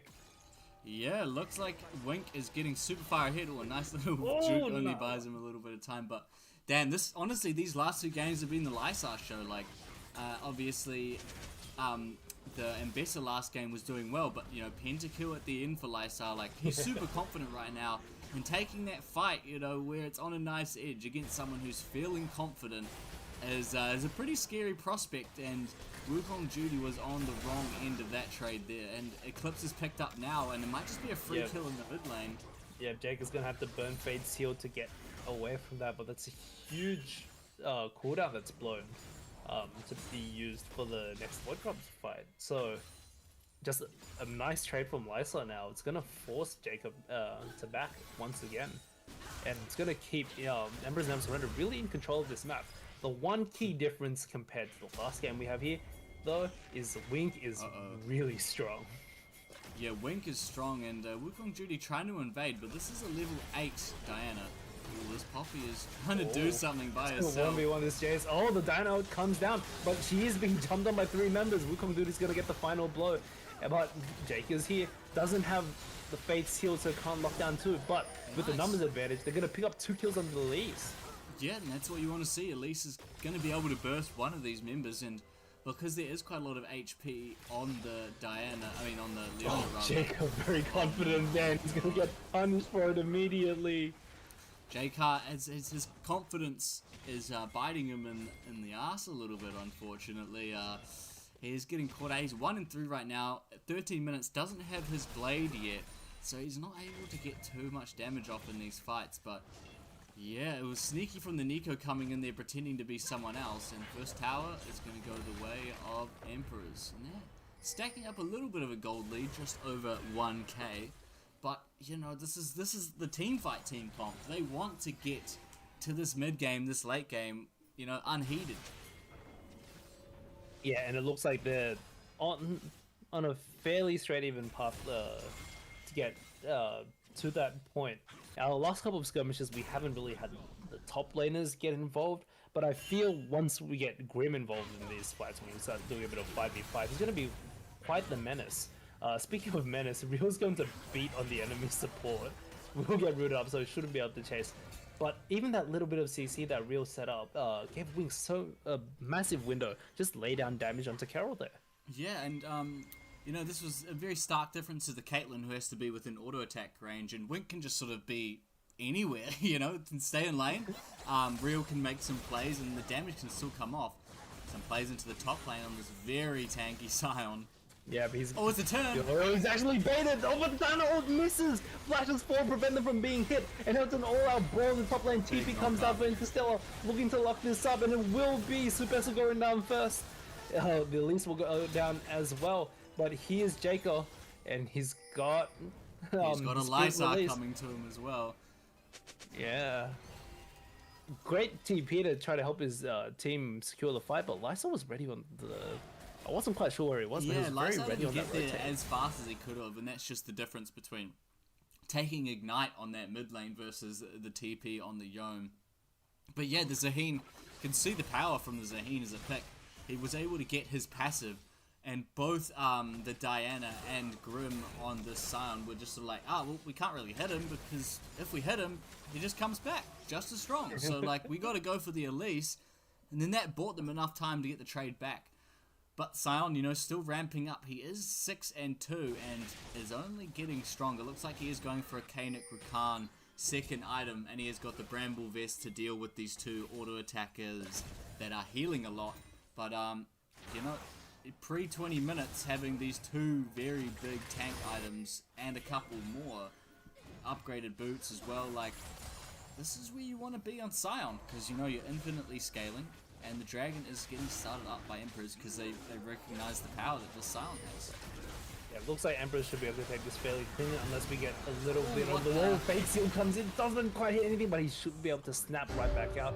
The Drake will go over to ENS here, and looks like we'll be having a Cloud Soul for this game. Yeah, but that, I mean, that was while that wasn't the situation, in theory, that's the fight that they want. You know, they want the big Yone ult paired with the big Wei ult. to just line up and hit as many as possible.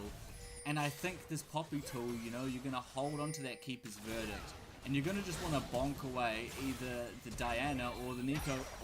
Oh, speaking of Pop Blossom does find two. Poppy's gonna try to lock herself away, but will be able to flash on the wall. Diana's gonna chase. That should be a kill going over, and maybe a dive as well. Zenith Blade, a bit of TP in behind. Oh, and it will be that Zahen coming in. Huge, laying down the damage. Nice Will be able to punish. help pick up two more. Now this Zahen getting fed is like really good win condition for these guys, because if he's able to get his passive proc in the fight, once all those big ults go down, the Moonfire, the Pop Blossom, the Solar Flare and all that kind of stuff, you know, this Zahen is going to be running absolutely rampant, and it looks like Grim might be giving over a little bit of gold here in the top lane, greeting for some plates. Grim needed to run away a bit faster than that, but so much CC from the Poppy and the Yone is going to keep him locked in. Speaking of locking, this at least has Exhaust, a Zenith Blade. She'll go down as well.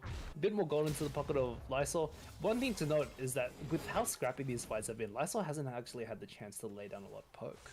Yeah, but I think he's recognized that, and that's why he has picked up the Eclipse first. Typically you'd go for a Yomu's or something like that, so you can really take advantage of the poke from Jace, but going for this Eclipse first really implies that he wants to queue in, and he wants to be able to get some damage off and have a little bit of durability with that shield coming through. Yeah, it's working out very well for him so far. Having at 5-1, he's having one heck of a game once again. Yeah, but I mean, Wink as well.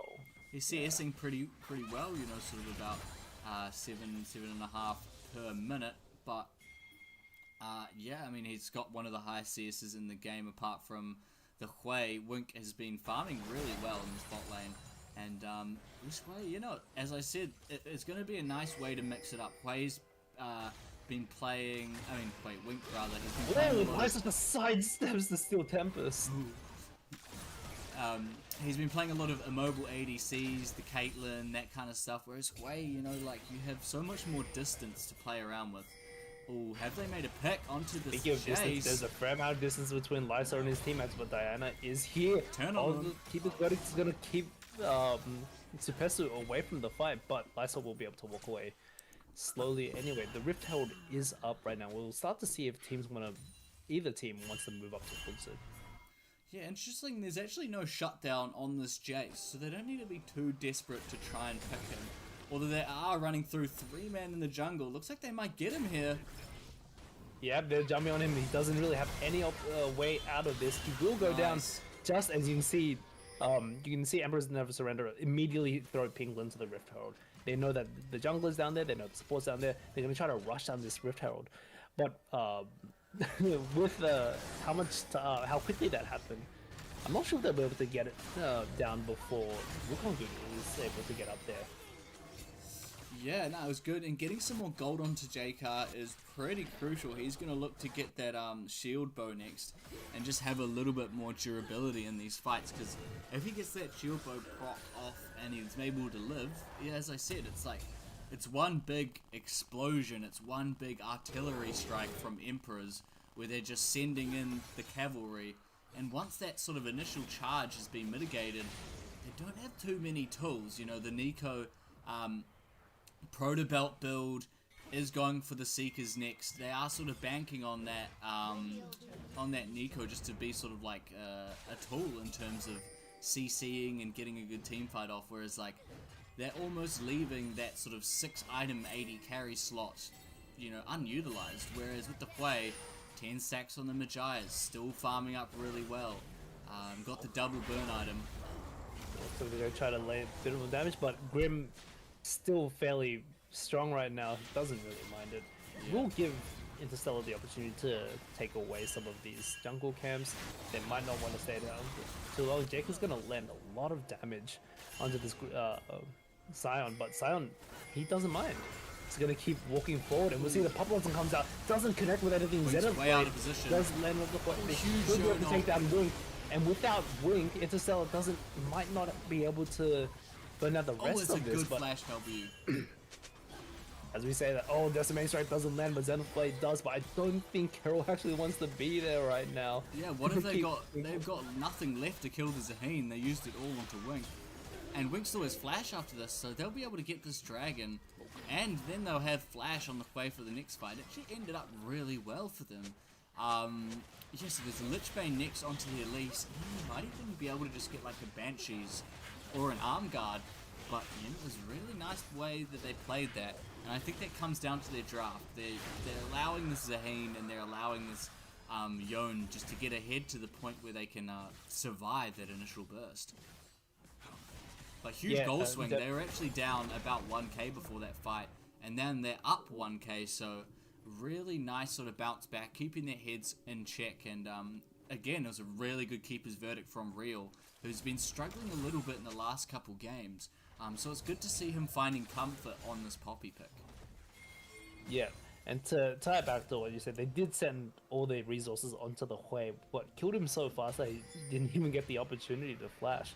I think ENS with their big massive team fight initiation tools, they need to be able to kill Wink without burning everything. Once they've burned everything, like you said before, then Zahen's gonna be free to just hit people. The Yone is gonna be free to hit people, and Interstellar's comp might just come out on top. Yeah, and I mean, if you're going to take anything away, at least you're getting a couple Magi stacks off of the way. She was sitting at 10. He rather was sitting at 10, has moved down to 4 stacks on the Magi's. As DJ Chelsea's probably pretty confident with taking any of these fights. Got the Sundered Sky, got a lot of healing off. There's not really too much threatening damage coming up from the side of the Scion. He is more of just an absolute meat shield. Yeah, with the Sundered Sky and the Trinity Force, I don't think Chelsea's too bothered by anything the Scion can do. We're gonna, if Emperors wants to make it back into this, they're gonna need to land a bit of a monster engage into Interstellar, like big knockups, a couple multi-man stuns. Yeah, unfortunately, that is really their win condition, is just landing a wombo combo. And it's Poppy was a really good pick into this because she's so good at mitigating that, you know, just bonk them away, Wing the Diana, Wing the Leona. It's a really great pick and a good read for this team comp, but you know, as we're seeing, this Nico ADC is it's not working out too well. I would have definitely preferred to see this Nico on Carol, who is an amazing support Nico player. And it looks like they found a pick on, misses the cocoon. But yeah, Beryl's an amazing support Nico player, and Carol rather, Beryl. Beryl is also an amazing support player right now, but I think he's too busy playing Genshin Impact.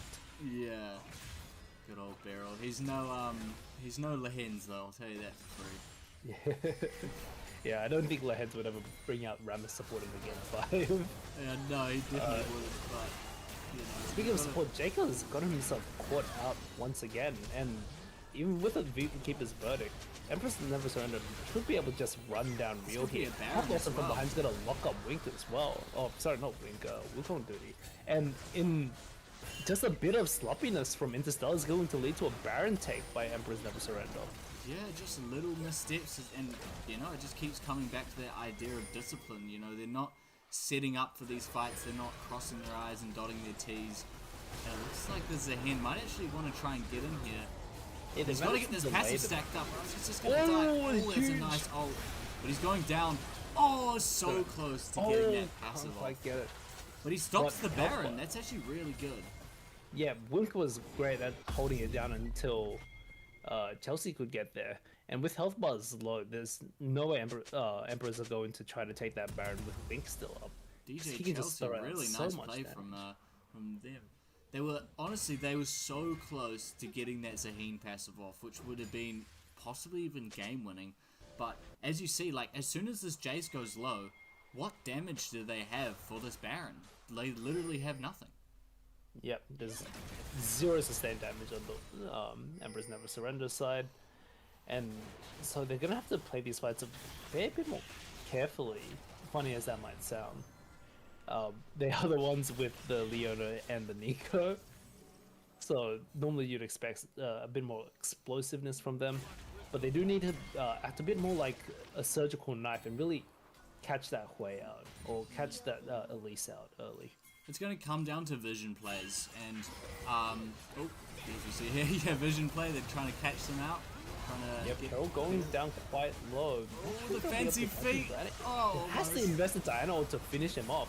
Now we'll see if Interstellar wants to clap back, knowing that there is some major nice cooldown. fail into the Yono. Oh, goes Oh, a massive ult from the yeah, Week's able to pick up. This is a bit of a chaotic fight all around. Neither team really coming out on top, as we effectively have a support for support trade, since Nico doesn't actually function as that much of a carry. Might be on Lysol in this fight to really let poke, because unfortunately, as you see, no matter how strong Grim is, his health is gone. Oh, and here's DJ Chelsea in the mix again. Yeah, Spencer able to pick up the Drake and take down He's able to Wukong get his duty. passive off though. Oh, he's so close. He gets the passive off. He's gonna have to walk back in to land a couple hits, and His looks like chase is even still with an the issue. oh, Bonk. Oh, he's done. yeah, so Lysol up to clean up the play on the back end there. Passive is up for the Reel's Zahen. coming through. I think they can make a play onto Lysar here. Oh, and the TP's coming Yeah, off on the great side. TP. So sloppy. What is like going on? You know? It feels like we have 3 fights going on at the same time, but with that late death from Lysol and Wukong duty coming up faster than Zupesu, I wonder if Interstellar is going to start looking towards some Baron setup. Yeah, I mean that was like, if that team fight was a movie, it would be a trilogy. You know, like the start of the fight where they make the pick onto Reel, they burn a lot to try and get him. They burn the Diana ult, then they pop back. They start the dragon. It's re-engaged by Interstellar. Oh, they started the Baron though. It was one thing after another. You know, these guys never stop. Yeah. But it's going down That's really what we love about our slowly. Division 1 teams. He's the Oh, Keeper's and Verdict. He's able to get to Petsu so far away. But the fight's already been started by Interstellar. Their health bar's going so low here. And you see the power of this Scion in team fight. It's just a massive meat shield. There's Diana no able to make it back into passive the with the fight. Zahen. We'll be able to take down Zahen. I thought he did have his passive up. And we're going to start seeing essentially 2 fights converge around this Baron pit. Lysol is finally here, is able to throw out his poke, but the fight's effectively over at this point. Yeah, that was again just another really mismatched fight from both. I think both teams are sort of feeling the pressure from this game. Interstellar desperate for this game 3 to pick up another series win, and then Emperor's desperate not to go to a game 3 because they've used a lot of their tricks, a lot of their picks and stuff.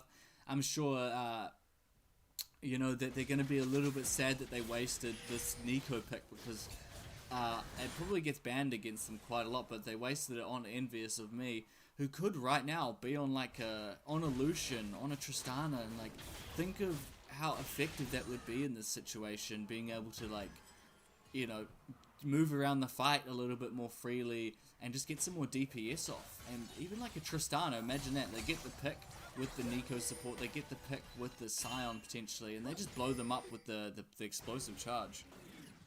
Yeah, absolutely. Emperor's Never Surrender probably wishing they had gone back in time to pick up a proper marksman for their team comp here. Not to say that the Nico has been useless. We've seen a couple great snares and a couple great pop blossoms this game so far, but the value that Emperors really want here is just some extra damage throughout these team fights.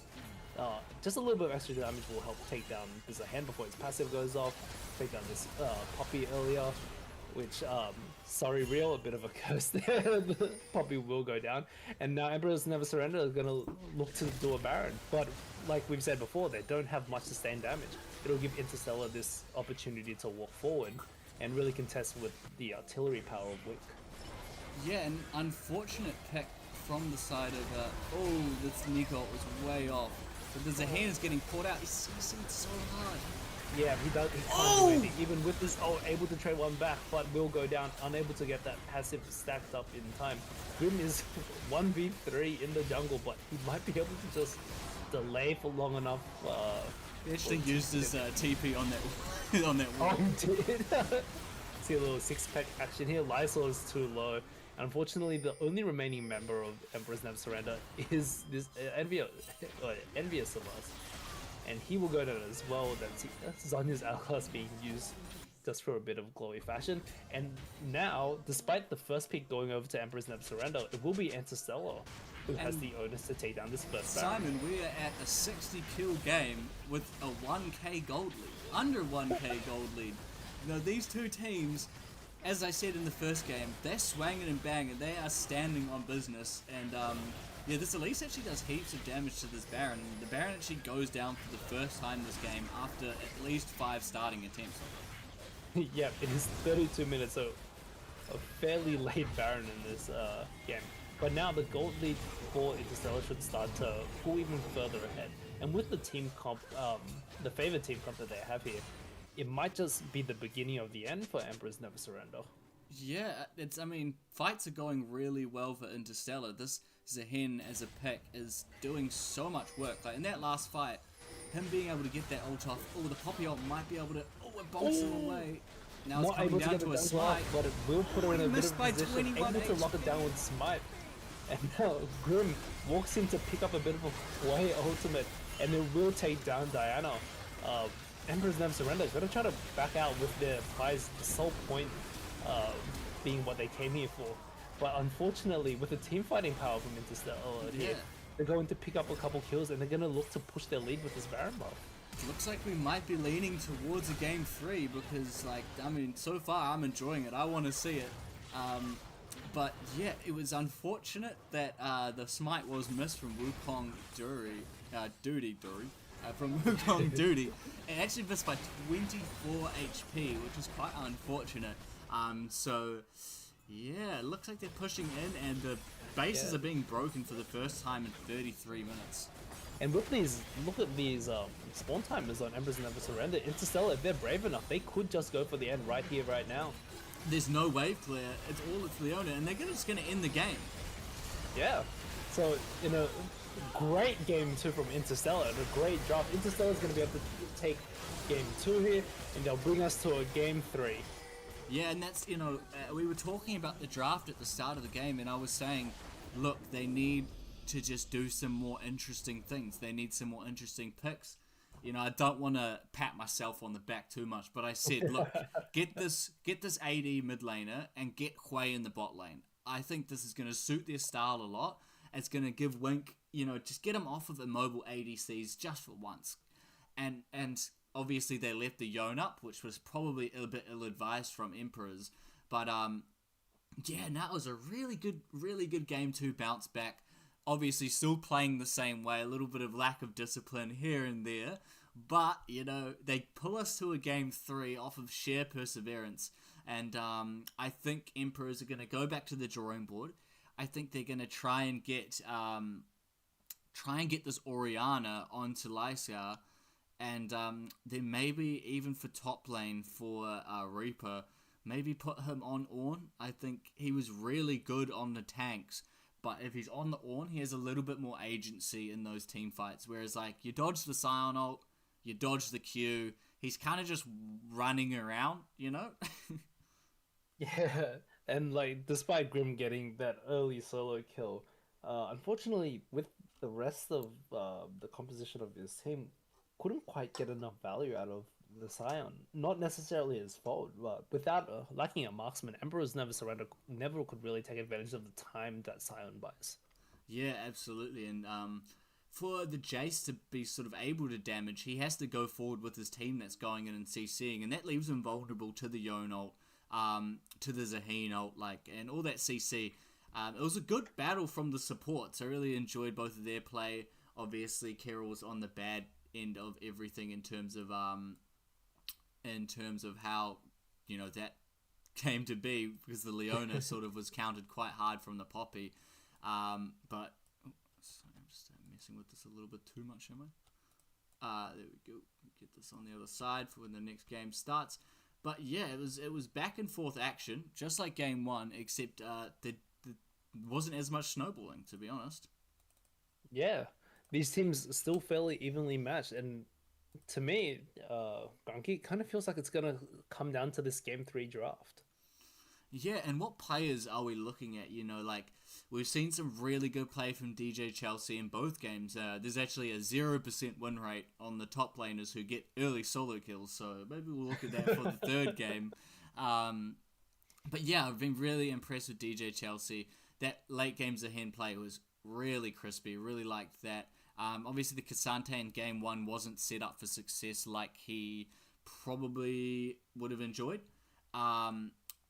But yeah, it's all or nothing, and I think it's going to be interesting to see what happens with this jungler picks coming into the last game because I'm assuming Viego's permabanned, so we might even see a Mundo come out from Butterfly. Sorry if I keep calling them Butterfly. It's just so easy to get called them that. Their Viego's gone, their Diana's gone, their Ambessa is gone. So yeah, it probably will be a Mundo pick, and then you're looking over to the side of Wukong duty. Does he do his duty? Is it monkey time? Is it time for the duty? Or what I like is I think Team Emperors will probably end up playing a little bit of like a team fight comp again. Do they pick a Xin I think a Xin is going to pair really well with these long, extended engage fights. He's really going to be really good on this patch, so I think Xin could be a really cool angle for the next draft. Getting that nice and early because, you pick Xin early, what really is the result that you can pick into that? There's not many champions that are going to go too good into the Xin Maybe a Nocturne, something like that. Something a little bit more aggressive. I think they just need to draft a little bit more DPS on the side of Emperors. Yeah, and speaking of draft on the side of Emperors, my question heading into this game 3 is what will these ADC players play? Yeah. I'm predicting it's going to be a classic Heimerdinger into Fizz matchup for the ADCs in the bot lane. But yeah, it's all up to speculation. We saw the Nico, it didn't work out quite well. What I do like, there's a bright spark here for Emperors after that last game. It was painfully obvious what wasn't working. They were team fighting. Let me switch over to the draft as we are into the draft for the last game. This will be the last draft of our match tonight, and we've already seen Interstellar able to pick up the Wukong for Wukong duty. Yeah, I did expect that. And then a Trist and a Malphite. Look, they're just going, we're going to fight you. We were winning the fights last game. Let's just keep fighting. The Azir is a nice answer to that. I think he might have first picked that, but yeah. If you're playing this Jhin though, and you're looking at the barrel of a Wukong and a Malphite, you're getting a bit scared. But yeah, as we see going back over those bans, the Mundo is taken away, the Viego is taken away, the Talia taken away as well. And the Ornn, so Emperor's not left with too much. There's not too many tank options that will go well. It most likely will be a top lane Malphite, so you probably want to play maybe like a Swain or something into that, like something where you can mitigate the all-in, but still be able to get through the lane quite well. Even a Rumble could be quite good paired up with this Azir, but then you also need that, is this a Brand mid lane? It might be a Brand mid lane. Brand, a champion famous for solo killing Faker in gold. Yeah, and Tyler One, also another famous Brand player. But it's a Wombo comp coming out from Interstellar. Like, they're really going all in on making sure this is a big damage. Yeah, and we once again have the return of shadowy pick on the side of Emperors. But it will be the Maokai picked up. It probably will be Maokai's support, but I would be kind of curious if they're going to chuck this top lane. Obviously, Maokai received about 20 damage on his Q, so he could be flexing the top lane. I just still think into the Malphite, it's not too hard. Yep, looks like it will be Maokai either top lane or jungle because Bard has been locked in, and Interstellar will take the final pick of our game. They're gonna counter pick. Looks like ADC Yeah, I wonder here. what is that champion that is not loaded for us on our screen. That would tell the story a lot more. But as a Maokai jungle aficionado myself, this is actually a really good spot to pick it. You get a lot of control, you get a lot of good setup for fights, you get the Leandres, you get the Bloodletters, which is going to synergize really well with the Azir. Chuck a couple saplings down in the bush, you can chunk out a couple of their members before the fight, and then as soon as they go to fight, Twisted Advance, it's going to do really well into them trying to approach. But yeah, I'm actually quite liking the comp from Interstellar, apart from obviously the immobile brand. It's really well rounded. They've got heaps of damage. The Tristana, is gonna be going in hard. But then on the side of Emperors, they do have a couple tools to really mitigate like a hardcore engage. They've got the Emperor's Divide. They've got the Tempered Fate. They've got the Twisted Advance. So it's some good it's some good mixed things going on. Yeah, And we'll be hopping definitely. into game But soon. I have a theory, Grumpy, and hear me out. Interstellar has put their Wukong duty on Wukong, right? Yep. And Emperors has put the Emperor into the mid lane. I Damn. think these teams are going for a bit of name brand synergy Yeah, for our final game of the night. it's thematic. It's thematic, and yeah, it's if you think about it, J-Car is quite close to Faker, and That's Brand true. solo killed Faker in gold. So Interstellar has come up with a genius four-dimensional draft. Absolutely, it's definitely a mental game, and whether or not Emperors have realized it or not, it could be a factor. It could be a factor. But I Yeah. think looking at this bot lane, the Nami with the Tristana is quite a potent lane. Chuck the W onto the Trist, just jump straight in on top of that Jhin. Obviously, if she's not facing a wall or anything. Oh, so it's I've been told that it's Lee Sin is the mispick, so it is in fact the Is Maokai top. Yep, and Lee Sin in the jungle is going to be wonderful to watch. A really dynamic skirmisher. Uh, for Emperor's Never Surrender. It's probably going to play very well into their early to mid team fight plans. And Lee Sin able, hypermobile, able to get on that brand. That brand is going to be a focus point for Emperors throughout this And match. I've had a couple other things thrown into the pot. It is actually a brand Nami bot lane with the Tristana mid. Oh, interesting. So it looks like we're not only are we getting Wukong duty on Wukong, we're getting Fireboy and Water Girl in the bot lane. That's a Yeah. dated reference for everyone over the age of 12. Well, it's vaguely 25. Shark Girl. As I said, it's gonna be a Fizz Heimerdinger bot lane. So unfortunately, they missed out on the brand and Fizz bot lane, which would have been extra spicy. But we've ended up with Nami brand, which I guess works. But no, it's a nice pick because Jin will be standing still at moments, and he doesn't have anything to dodge the bubble into the Pillar of Flame, into the Chain CC. So it's pretty good. But oh yeah, I mean it's a rough game for the Jin. He's super immobile. Once the Wukong 6, you're gonna have to sort of start firing that ult from a decent couple miles away. But the Lee Sin, I don't mind that matchup. If I'm playing the Wukong into the Lee Sin, it's fine. If your team can navigate the early Lee Sin snowballing, the Wukong does quite good into the Lee Sin sort of mid game and stuff. He hits the Q, you just clone, so it's all that kind of stuff. He can kick you away, but that's the other tool I like, is they've got the Emperor's Divide and they've got the Dragon Rage, so they can kick the Wukong out. And they can also kick the Malphite out, obviously not while he's ulting, but they have the tools. They have the tools, and I think they've given themselves a lot more options when it comes to how they play this game out. So they've got they've got options. They've got DPS. They've got mobility. They've got some good CC. And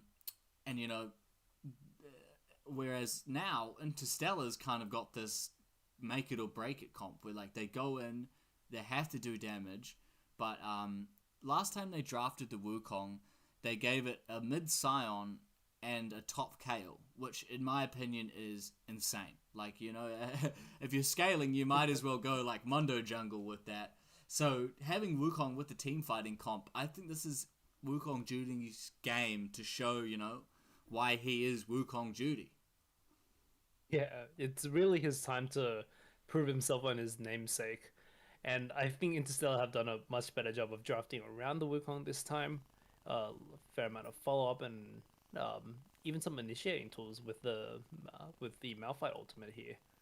Yeah, and they're taking a couple good pieces from last game. The mage bot lane, it worked really well for them. Able to just freely farm, and mages are just so strong in the bot lane right now. And Brand, we often see that on the lower end of solo queue, but he just has so much damage. It's going to be a bit of an issue itemizing for this Maokai, because sometimes you want to start off with a rower, you want to get a little bit of extra damage, but, if he does that, it's just a lot of HP that the Brand is going to be able to cut through quite easily. Yeah, definitely. I think Interstellar and Emperors have really locked themselves down in during this drafting phase. They've given themselves the tools to really succeed, which for game one, Interstellar unfortunately didn't have the tools to succeed, and likewise in game two, Emperors didn't really have the tools to succeed. And so I think we're coming into this game three with a fairly balanced draft. Both teams have options in many scenarios, and that versatility should lead to a bit of a banger here. Yeah, unfortunately, Emperors don't really have too much of a side lane threat. That's probably the only hole I can pick in their team comp. You can put Maokai in the side lane, but he doesn't really have many tools to get away. He can CC people, but he's kind of just a big tree. He's lumbering around, just bonking people occasionally, but he just doesn't have too many tools to split push. Whereas you can send the Tristana in a side lane, and they will just smash through a turret, or they can 1v1, jump on someone's head. And the Malphite, can kind of side lane a little bit more effectively, I guess, just like Q, run away, ult away. So that is one dynamic, but I think in terms of like a balanced team comp, Interstellar has learnt their lessons from last game, being like, okay, we can't just run these guys down in team fights, we need to have a little bit more finesse involved. Yeah, definitely. And like you said, the Malphite is a tree, but you do know what trees do? They absorb water. They do absorb water, but they also can get lit on fire. Oh. And you know what can't be lit on fire is a rock. Rock. Oh, so it seems like Interstellar has the elemental advantage in this draft, heading into our game three. Yeah, that is true, but that's when something like the Bard comes into play, because what does he do? Who is he? That's right. What is Bard? What is What Bard? is he doing? He just... That question will be answered. He plays this music. game Does music... Oh, he is a musician. Does music affect people? Does it affect trees? I think if you're loud enough, you will break the rock. You'll break the rock. Well, that happens when you play high notes to glass, Like That's true. Yeah, if someone screams loud enough. But unfortunately, there is no glass. There is a No, bird, though. There is a bird, if that helps. That's true. Or if you have the sand soldiers that get lit on fire, they turn into glass. That is true. And once you have glass, what can you do with glass? You can make glasses and give them to Lee Sin. That is potentially what the comp is. And interesting, they've gone double grasps. Sometimes you'd think that going for Comet on this Maokai top could be good, but look, this is just a swang and They're just bashing each other up. They're just beating on each other. A bit of a handshake ball in the top lane. Oh, But no. it looks like It looks Yeah. like That's actually not Grim is too gonna bad say- for Grim Reaper because he does have his passive to heal back up, but That's true. Both DJ top laners only Chelsea popping their pots just- as well. takes the W first and agrees to a fist fight. Yep. And it looks like Grim Reaper's back is looking for a bit more of a fight. Carol not going to find that cosmic binding there, but nothing too much to worry about.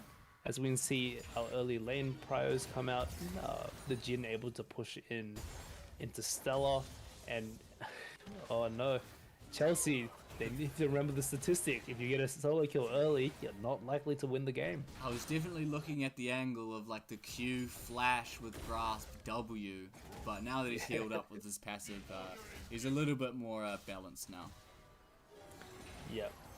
Speaking of balance, I think this may be a bit more of a balanced mid lane matchup as well. Neither of them getting too much of an advantage in our first couple of levels. Yeah, I think the Tristana will definitely have a little bit more pressure in the early game. Ooh, Wukong going for an early gank. Oh, able to get the Burning the flash out of the Z is quite big here.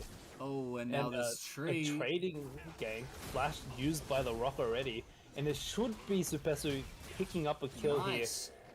here. Oh no, but Grim does pick up the kill, but it's not a solo kill. I mean, it's a great start for the Maokai. That's going to give him a really nice base here. And it's funny because both junglers going for the opposite sides of the map. But look what Wukong's doing. He's taken the red buff, which is going to really take away from those early Lee Sin ganks. Yeah, no, it's interesting because Lysa has put the ward on the Raptors and said like, oh look, you know, just in case Wukong comes for an invade, we'll ward this. But he's actually been found out. Yep, looks like a nice stun into a bubble. It's going to keep envious of me away from his support, and he will go down. So trade-off kills on the top and bottom sides, and you can see Spesu's come down to help out his bot lane. Is a little bit too late, but they should be able to hold the wave here. Yeah, and that's kind of not what you want, is the guy called Wukong Judy getting an early kill. Because Wukong he's pretty weak until he gets that Triforce Sundered Sky combo.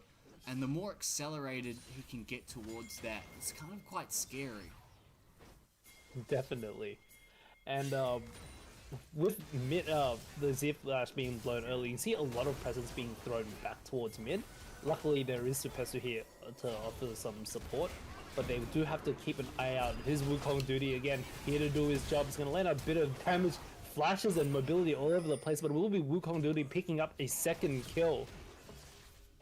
Yeah, no, and it's really good tempo plays from Wukong Duty. Unfortunately, went a little bit deep there, and now Lysa, the other person you don't really want getting any kills. Oh, really nice flash Oh, binding. Carol as well, able to pick up a solo kill on the opposing support. I guess he's gonna play more music with that gold.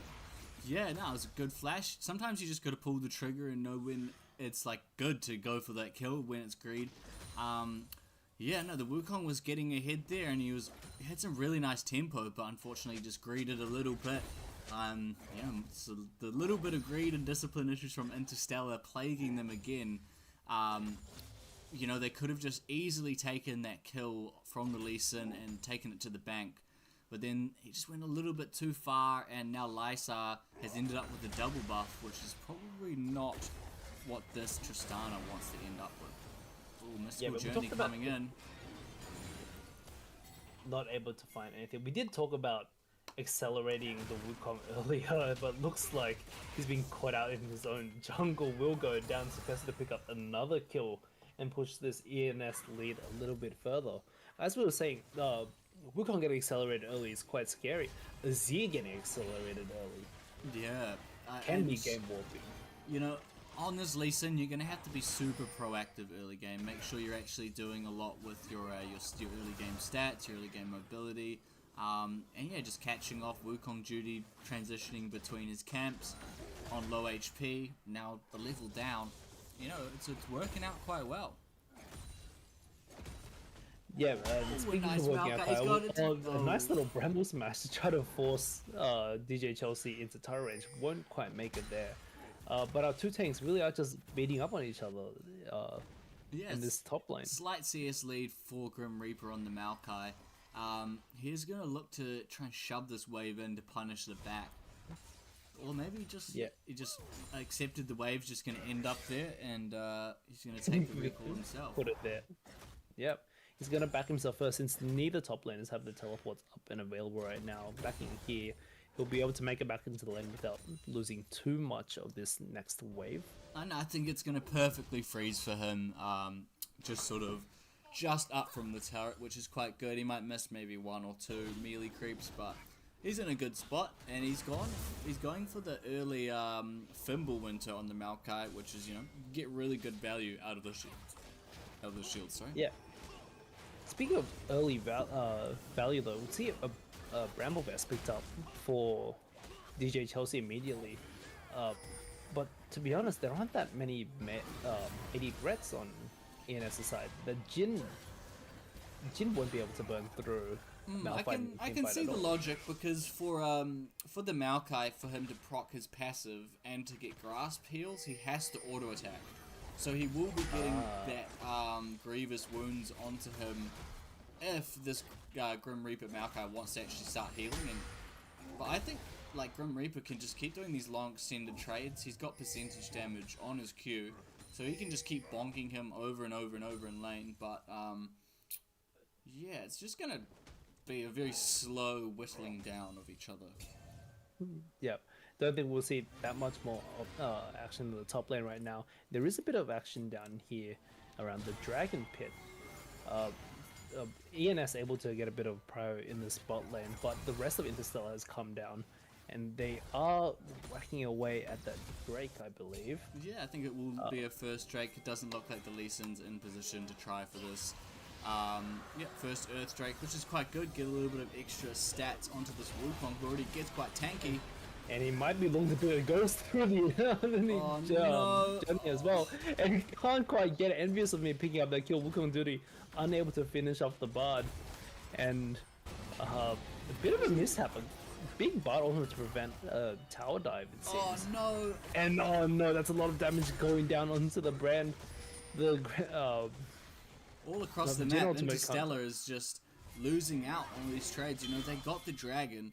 They didn't need to go for a dive there. They could have easily got the dragon, taken a reset, and been in a good position. But, you know, Wukong Judy really wanted to push the play and go for that dive. And unfortunately, the Bard was able to mitigate that. It was a bit lucky from Kirill, but, you know, that's what happens. Yeah, it looks like Wukong Judy's back with a vengeance. Gonna slam down the spider onto Supessor, who does have his Maokai with him. But he is Jacob. He's going to pick up a kill on Lee Sin. He's going to keep barreling down on this Maokai right here. Maokai doesn't have the tools to really get away from Jacob. And without any health and without any mana, Jacob should just pick up a second one here. Honestly, if that had worked out for Grim, that would have been so cool. But that would have been the trees. Yeah, barrier pop from J-Car, flash pop from J-Car. And I mean, yeah, it's bad that obviously the Tristan is getting this double kill, but you know, the Azir was able to pick up a couple waves. He's able to get a plate. You know, he actually probably could have followed that play, but I think, you know, like, it's been a pretty stale early game from both of these teams. They are usually fighting a lot more, but you know, I think they're nervous. Both of these teams realize that, like, hey, this is the series on the line in this game. It's 1-1. You know, both games have been pretty close until, like, one specific break point. We need to not be losing the specific break point. Yeah, the games have been fairly even up until they aren't, really. And that just really goes to show how evenly matched these teams are. Like, either of them could take this game 3. Yeah, I think definitely, like, there's a lot of high-skilled players on the side of Interstellar, but they haven't put the pieces together. And just as I say that, the pieces have been put together in the bot lane with a really nice dive. Able to pick up 2 more kills. He's going to further accelerate this Tristana. She's going to become a side laning menace soon. Yeah, and they had no one to deal with it, really. Right, got the Yuntals very early, 10-minute Yuntals, like, that's where you want to be. Yeah, And you can see even here against the the lonely Sin. Oh, Oh, it does wrong warp way. up Oh forward and my lands a kick. God! Able to land the damage and finish up Jacob. A big shutdown. And on the other side of the map, Grim Reaper is going to be whacked down by this monkey with a stick. Don't think there's any way for Grim Reaper to get out of this. He doesn't have the flash because he got it in the earlier escape. He's gonna look. Oh, he's gonna throw out the twisted advance to try to get away, but he's just delaying the inevitable. DJ Chelsea will pick up another kill. Yeah, and Oh, just no, sorry, I mean, shit, I'm that's still his first cooling down from that Chinese like TikTok Lee Sin play. That was incredible. Honestly, I thought he slightly missed the flash because he was trying to get him under tower, but he still hit the Q off of the redirect. And, oh wow, that was a great play from the Lee Sin there. Really impressive.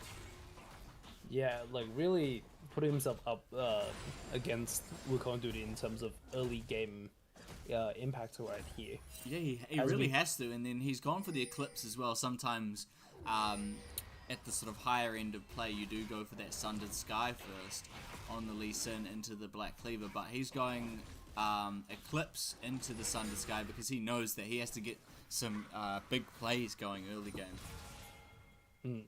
And given how he played that last one, I'm sure we'll get to see a bit more before we head into this mid to late game. Yeah, because, you know, this game could be decided on a single kick. You know, whether it's like a really good kick that knocks up multiple people, whether it's one kick that gets a good disengage, you know, somehow getting it insec onto the Tristana when she doesn't have a W, or even you can knock her out of the W mid-air. Yeah, there's lots of opportunities for this Lee Sin to take over the game, and when they were on Mbessa first game, they were making stuff happen, you know?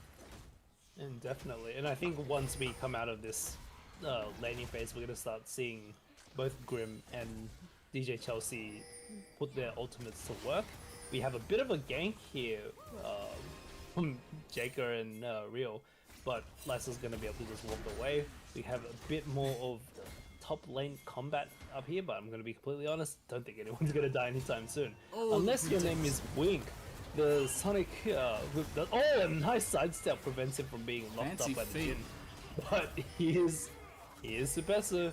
He's got the kicks. He's a bit low health, but Oh, so Oh. close. has to walk back into range, unfortunately, and it will be him going down first. Jin low enough, but able to get the lockdown, but no follow-up Oh, nice from Emperor's Emperor's Divide. Divide. A great Does he get the kill in the shuffle. back? Oh my god, this Won't be able game to, is and so Jacob with close. his massive Yunta power spike along with that pickaxe will be able to pick up his 6th kill of the game. I mean, it's a game of inches right now. Yeah. Like, yeah, sure, it still has a 3k gold lead, but the way the game feels could go either way in these fights. Yeah, and I think, yeah, just the ability for Interstellar to just pull the trigger and fight. You know, I think they're finding their flow. I think they're finding what works for them, going for these skirmishes and having these tools. You know, as we saw there, the brand was able to get a passive proc on 2 people, which pretty much turned the whole fight. Did Lee Sin try to predict the flash with the Q, and unfortunately did not pull that one off, and that was kind of where the tables turn. That's where you go with the Lee Sin, like, okay, let me W out of here, let's cut our losses, but unfortunately, by the time that they realized it was not a good call, the whole rest of Interstellar had converged on this bot lane, and they're really just trying to play with each other nicely. Yeah, and doesn't look Suppressor wants to play with Nami nicely right here. Tidal Wave does come out and has to flash, but Interstellar will get away without losing anyone ahead of these next jungle objectives coming up. Not much invested from Emperor Surrender though, so that Nami ult will be down, and the Nami flash will be after the next fight. Yeah, and I was honestly, while I was watching Interstellar versus Coven last week, I was able to cast that. I had the pleasure to. You know, I could see that Interstellar had some good ideas. It was just the execution was slightly off, and a lot of it came to being a little bit overconfident and thinking they had more of a lead than they did, and pushing the boat out just a little bit too far. So hopefully they stay nice and tempered this game. They find their opportunities. You know, they had the super fed Tristana. JK, you know, when he's on, and unfortunately has been a little bit of a liability in some laning phases. Well, the Wukong's looking for a pick here. Yep, the Emperor's Divide does come out, will prevent any further follow-up. But that is, once again, a big cooldown from the Azir. And I don't... yes, the Cyclone was used by Wukong duty, but fairly sure that comes up. That'll come up soon for the Rift Herald fight anyway. Yeah, it's not too much. I mean, they traded it for the Emperor's Divide. So those are two sort of big ults for the fight, but they still have the Unstoppable Force and some other tools for the fight. So it's not too much of a loss. This Wukong is still just sitting on this... Interesting. This Wukong is still looking for a bit of, sitting on a this little bit of Triforce. control. Yeah, so he hasn't got the Sundered Sky yet, which I think he needs in terms of like extending these fights and making sure that he's like being a menace in that back line. Oh, Ooh, just the twisted advance doesn't come out. Tries to catch Jacob. They'll be able to root him up and push him back away. And but has so much damage. Still has his W up as well. They'll end up getting him into the tower and he will be able to get He's away. going for it. Sylvester comes out to shut him down, but will go down very, very low himself. Might die to minions if he's not careful. But instead it will be Real picking up the kill with the bubble. On the other side of the map, we have DJ Chelsea beating up on Lysol, who has to use the shifting sense to get away. You missed the Unstoppable Force there, but pretty good win out there for the Lee Sin. He was able to shut down the Tristana and get a little bit of tempo back. Looks like they might try and still get this Rift Herald. You know, the brand's going to have the percentage damage. The Wukong's going to have the Triforce proc, so they're probably going to be able to get this one down. Yeah, with Sylvester dead, I don't think Interstellar's too worried about a 50-50 smite steal. They're even confident enough to send Fireboy and Water Girl up to the top lane to beat down on this tree. Yeah, as you see, he's got no magic res yet, and he's got a lot of health, so he just gets burnt to a crisp. You know, if any takeaway for Emperors, both of those kills went onto the Nami, so, you know, not terrible, but not what you want. Like, they're getting out-rotated on the map just a little bit around this mid-game. Yeah, and definitely, Interstellar really showing their proactivity, even in their response to Supesu's dive there on top of Jaco. No one saw that, though. Yeah. No one saw that Q miss on the Wolves. We will just move It's okay, the along Wolves are from also that. Faco. Yeah, the Wolves dodged that one. Yeah. But yeah, pickaxe next looks like it will be the Black Cleaver. Oh! Oh my god, so much damage come out of Jacob there. He's just gonna mow down Carol underneath his own tower. But here we have the Gen Ultimate coming out here. He's going to zone off the rest of Interstellar, which is hiding in this bush. And I wonder if they're trying to set a trap. Bubble doesn't quite land, but Wing's going to step out. Throw a couple fireballs to see if he can trick Emperors to walk back in. Yeah, and this Jin, you know, 50 CS down, isn't really able to do much in these positions. You know, just on this Bit of a immobile CC ADC. Oh, it's a really nice Oh, ult. Unstoppable Force going to lock down Lysol. And without Lysol, there isn't any sustained damage there, even under the tower, but Emperors never surrender. Wukong's going to go and take down Jin in the back, and the Bard ultimate. Yeah, to stop Gonna the protect crash. the Rift Herald. But there's 5 mid right now with the Trist. I don't know what this Fine. Malk guy's thinking of doing, but he gets the 4-man route. Slows down their push, but I think the tower was going down anyway, and he's just getting caught. That is really sloppy. No. Yeah, there goes Grim Reaper as well, and that'll, with that many kills, Interstellar's just gonna walk over and pick up the soul point Drake. An infernal soul this game, I believe. Yep, and this is probably the biggest mid-game gold lead that we've seen from either team today. Yeah, and just thinking back to last game, like, you know, Emperors didn't have a great draft, and then they come in here and they've fixed a lot of issues with the draft, but the confidence is on the side of Interstellar. They've got all the momentum going into this game, and they've got a team comp that really reflects that. You know, it's all in. And it relies on just being able to pull the trigger. And, you know, for Emperors, there's a lot more finesse, you know, which means there's a lot more pressure on them to land things, to pick the right fights, to set up these team fights. And, yeah, unfortunately this Azir is still just sitting on an Ash's Tooth, where we've got this, big ult onto the Azir. Yeah, but we'll have to use Emperor's Divide once again to push away the Malphite, but here comes Jacob, and here comes Jacob's bullets. They will kill the Azir. Lee Sin also goes down in his own jungle, and it looks like Interstellar is looking to further dive them under the tower. Unfortunately for all the ENS fans in the chat, there's a 10k gold lead for the side of Interstellar, and they're just taking over. I'm not sure if they can stop the roll of this, you know, like, absolute boulder. They're just rolling forward. They've This got this unstoppable force, you might say. Yeah, I mean, it's just a rock and it's picking up steam. And, Yeah, absolutely. you know, they do get a consolidation tower in the top lane, but it's, yeah, they can still get to this late game, but it's going to take some really bad mistakes from JCar, I think. I think JCar maybe hopping forward. Oh, looks like they're trying to stop the bees their here. backs were stopped, and they, now, even though they're so far ahead, Interstellar on the back will try to walk If they can away. get a Maokai Curtain Call's TP gonna off try here, to this slow might be them down. really good for them. Yep. Oh, a huge Spencer four-man kick! Kicks them out of the fight. That's a massive rock bowling over his own teammates. Lee Sin able to disengage it. Health bars are low on Interstellar's side. Emperor's Never Surrender is going to try to look for something, but even Lysol's low. Might not want to move too far. Oh, the unstoppable force comes up just a bit before the shift, before the Emperor's Divide. And DJ Chelsea will be styling on the rest of the Emperor's Never Surrender with Jaker as well. Carol's going to go down. Supesu is actually fishing, able to shut down the Nami, but Wukong, he's on duty, and his duty is taking down this tree.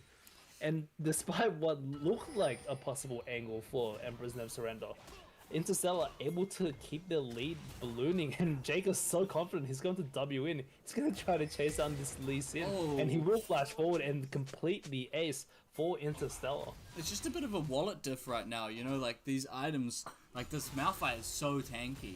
And it was actually a huge play from Wink in that last team fight. He decided, you know, my team just got kicked, they might have a good angle, but he stayed in the back of the fight. He exhausted the Azir, threw out his ult, got a really nice double passive proc on the Jhin and the Azir, and was able to slow the roll of that team fight. So him sort of being the sacrificial lamb, so to say, and getting that damage off is really sort of got them out of a sticky situation, because that Lee Sin ult was just picture perfect, you know, 4-man knock-up, did heaps of damage onto that back line. And it was a 4v5, like well, minus the Maokai who probably could have TP'd. Carol just barreling straight into Chelsea. Because Chelsea standing bodyguard, preventing from anyone from Emperor's Never Surrender from getting to that Baron pit. So we'll take the purple and we'll see how they want to push with this. The side laning power of the Tristana is exceptional, especially from this far ahead. Yeah, and I think Interstellar have got a little bit of a bit of their style. Oh, that was a really nice shot. Oh, a beautiful shuffle will bring in Wink. Holy, Wink will this go Trist, down, but they do trade onto Lysa. These wallets being so big for The Trist Interstellar is will just let them melting them. roll over the rest of the team fight.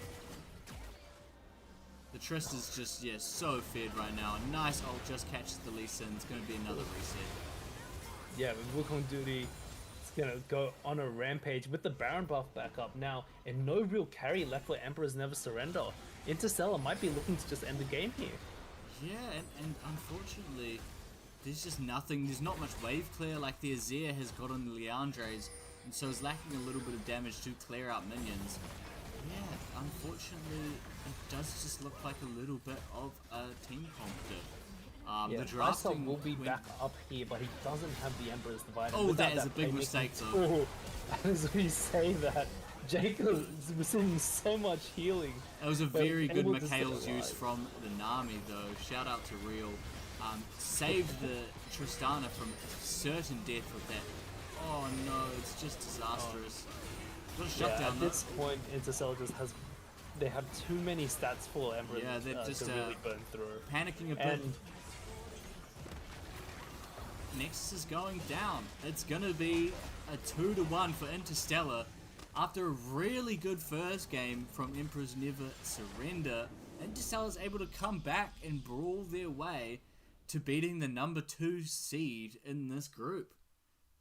Yep, and now it'll bring Interstellar up to 2-2 as well. So the standings in this group are getting really, really spicy.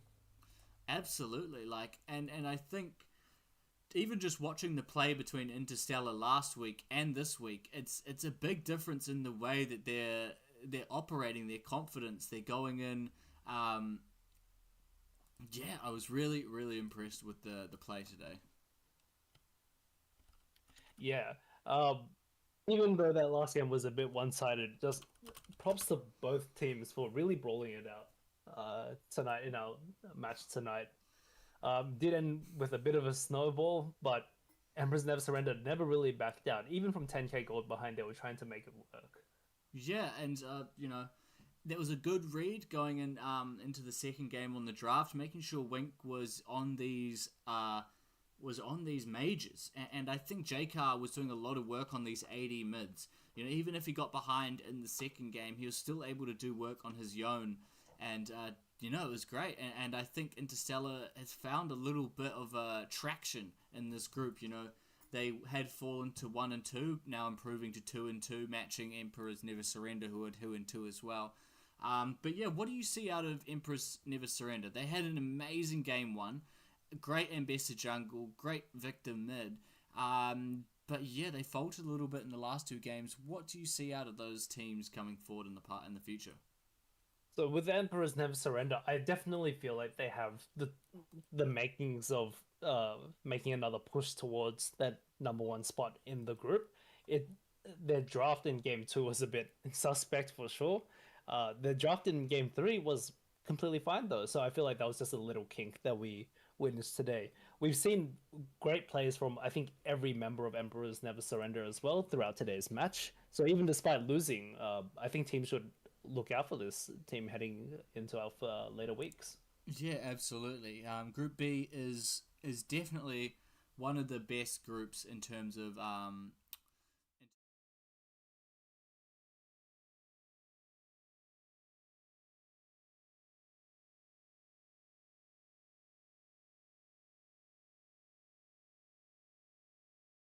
yeah, no, great stream. Thank you for jumping out here.